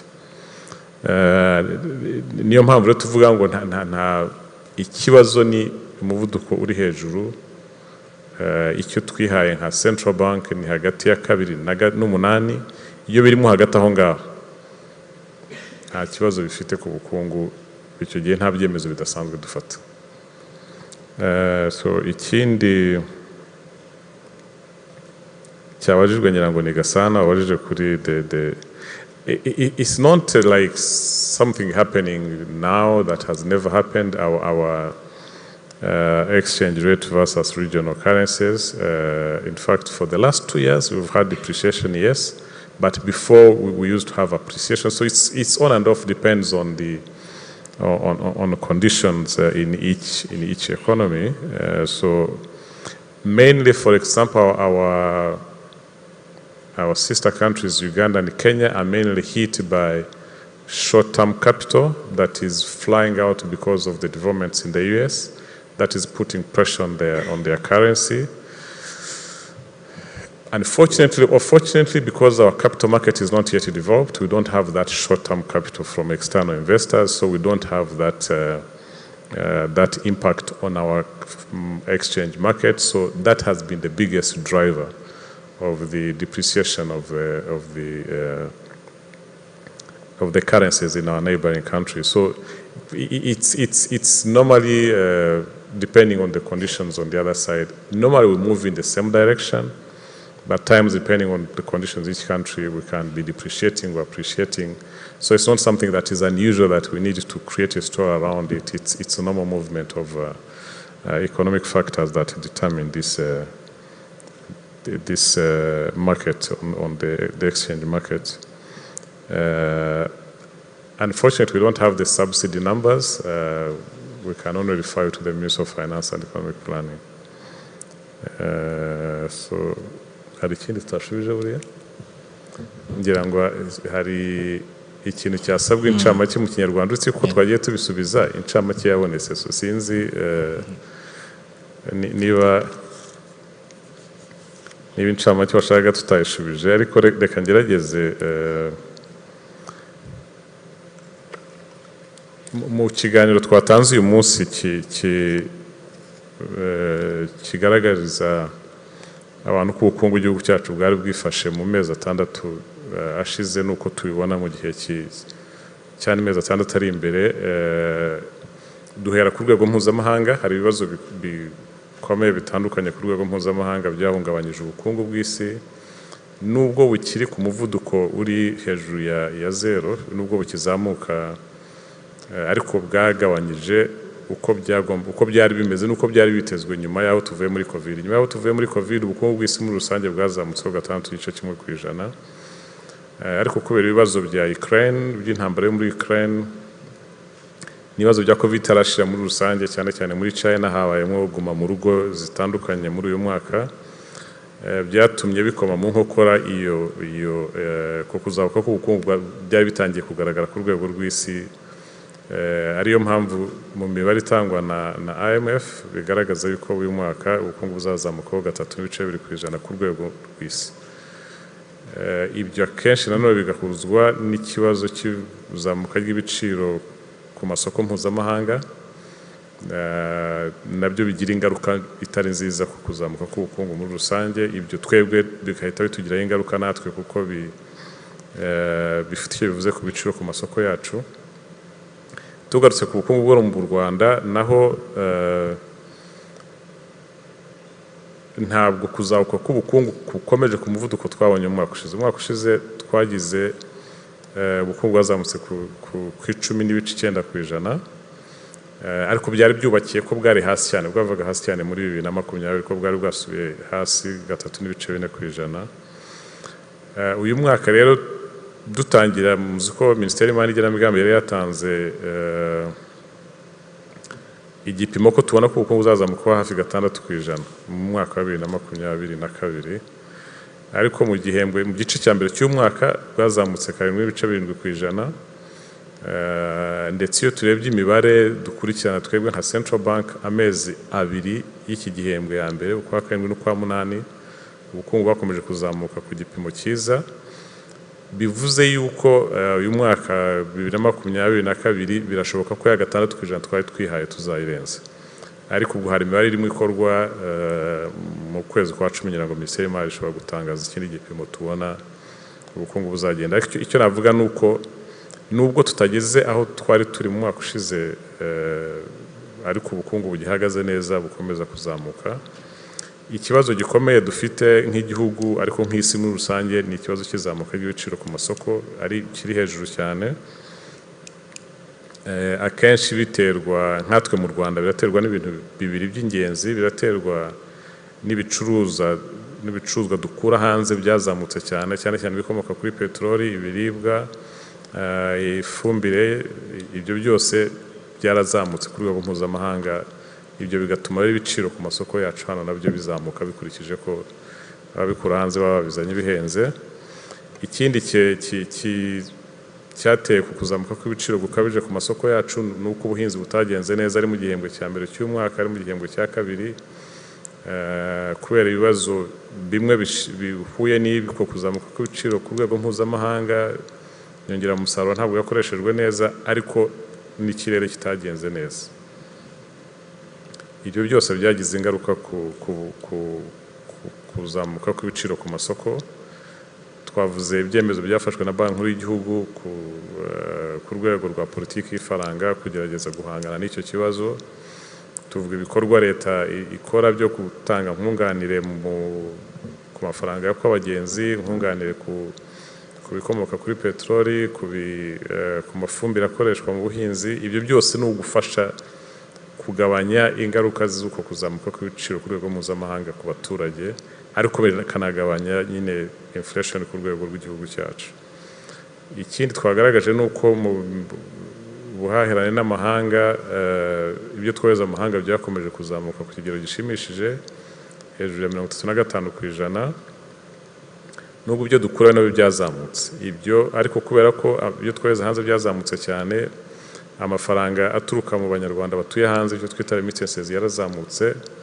Amafaranga ritukura hanze yariyongereye, byatumye isoko ry'ivunjisha ritarahungabanye. Iyo urebye uyu munsi ikigero ifaranga ryacu rimaze guta agaciro ntabwo giteye impungenge ugereranyije n'idolari, bitewe n'ibyo n'aho ayo devize aturuka. Ikindi navuga twavuzeho ni ku rwego rw'imari. Ibigo by'imari byose navuga yuko bihagaze neza, ari mu bipimo bigereranyije ubutajegajega bwabyo, ari mu inguzanyo bitanga mu bikorera, byose byazamutse amezi 6 ya mbere. Aho tugana rero twiteze yuko ibiciro bizakomeza kuba biri hejuru muri kurangiza uyu mwaka. Ku mpuzandengo umwaka wose turabona ko umuvuduko ku biciro by'amasoko ari bizaba 12.1%, ariko twitega ko bizatangira kumanuka mu mwaka utaha, ndetse mu gihembwe cya kabiri twaba tumaze kugera muri cya gipimo twebwe nka Central Bank tugenderaho kigaragaza ko bidakabije, ari hagati ya 2 n'8%. Ubukungu tukaba twiteze ko buzakomeza kugenda neza, ariko ikibazo ni uko hari impungenge zo ku ibintu byinshi utamenya iyo biva n'iyo bigana ku rwego mpuzamahanga. Ibyo tubona uko bizagenda bishobora guhinduka bitewe n'uko ari intambara ya Russia na Ukraine icyerekezo ifata. Uyu munsi ruratutumba hagati ya Amerika na China kuri Taiwan, ntawamenye uko bizagenda. Hari ibintu byinshi kuri iyi si bivuka bitateganyijwe bigatera izindi ngaruka, ariko muri rusange nuko tubibona. Ndumva ariyo ncamake natanga. Murakoze cyane. Thank you for your time. Twizere yuko muri budutumikire as our ambassadors to the public. Thank you for your time, Governor, Deputy Governor, and Chief Economist. Have a good afternoon.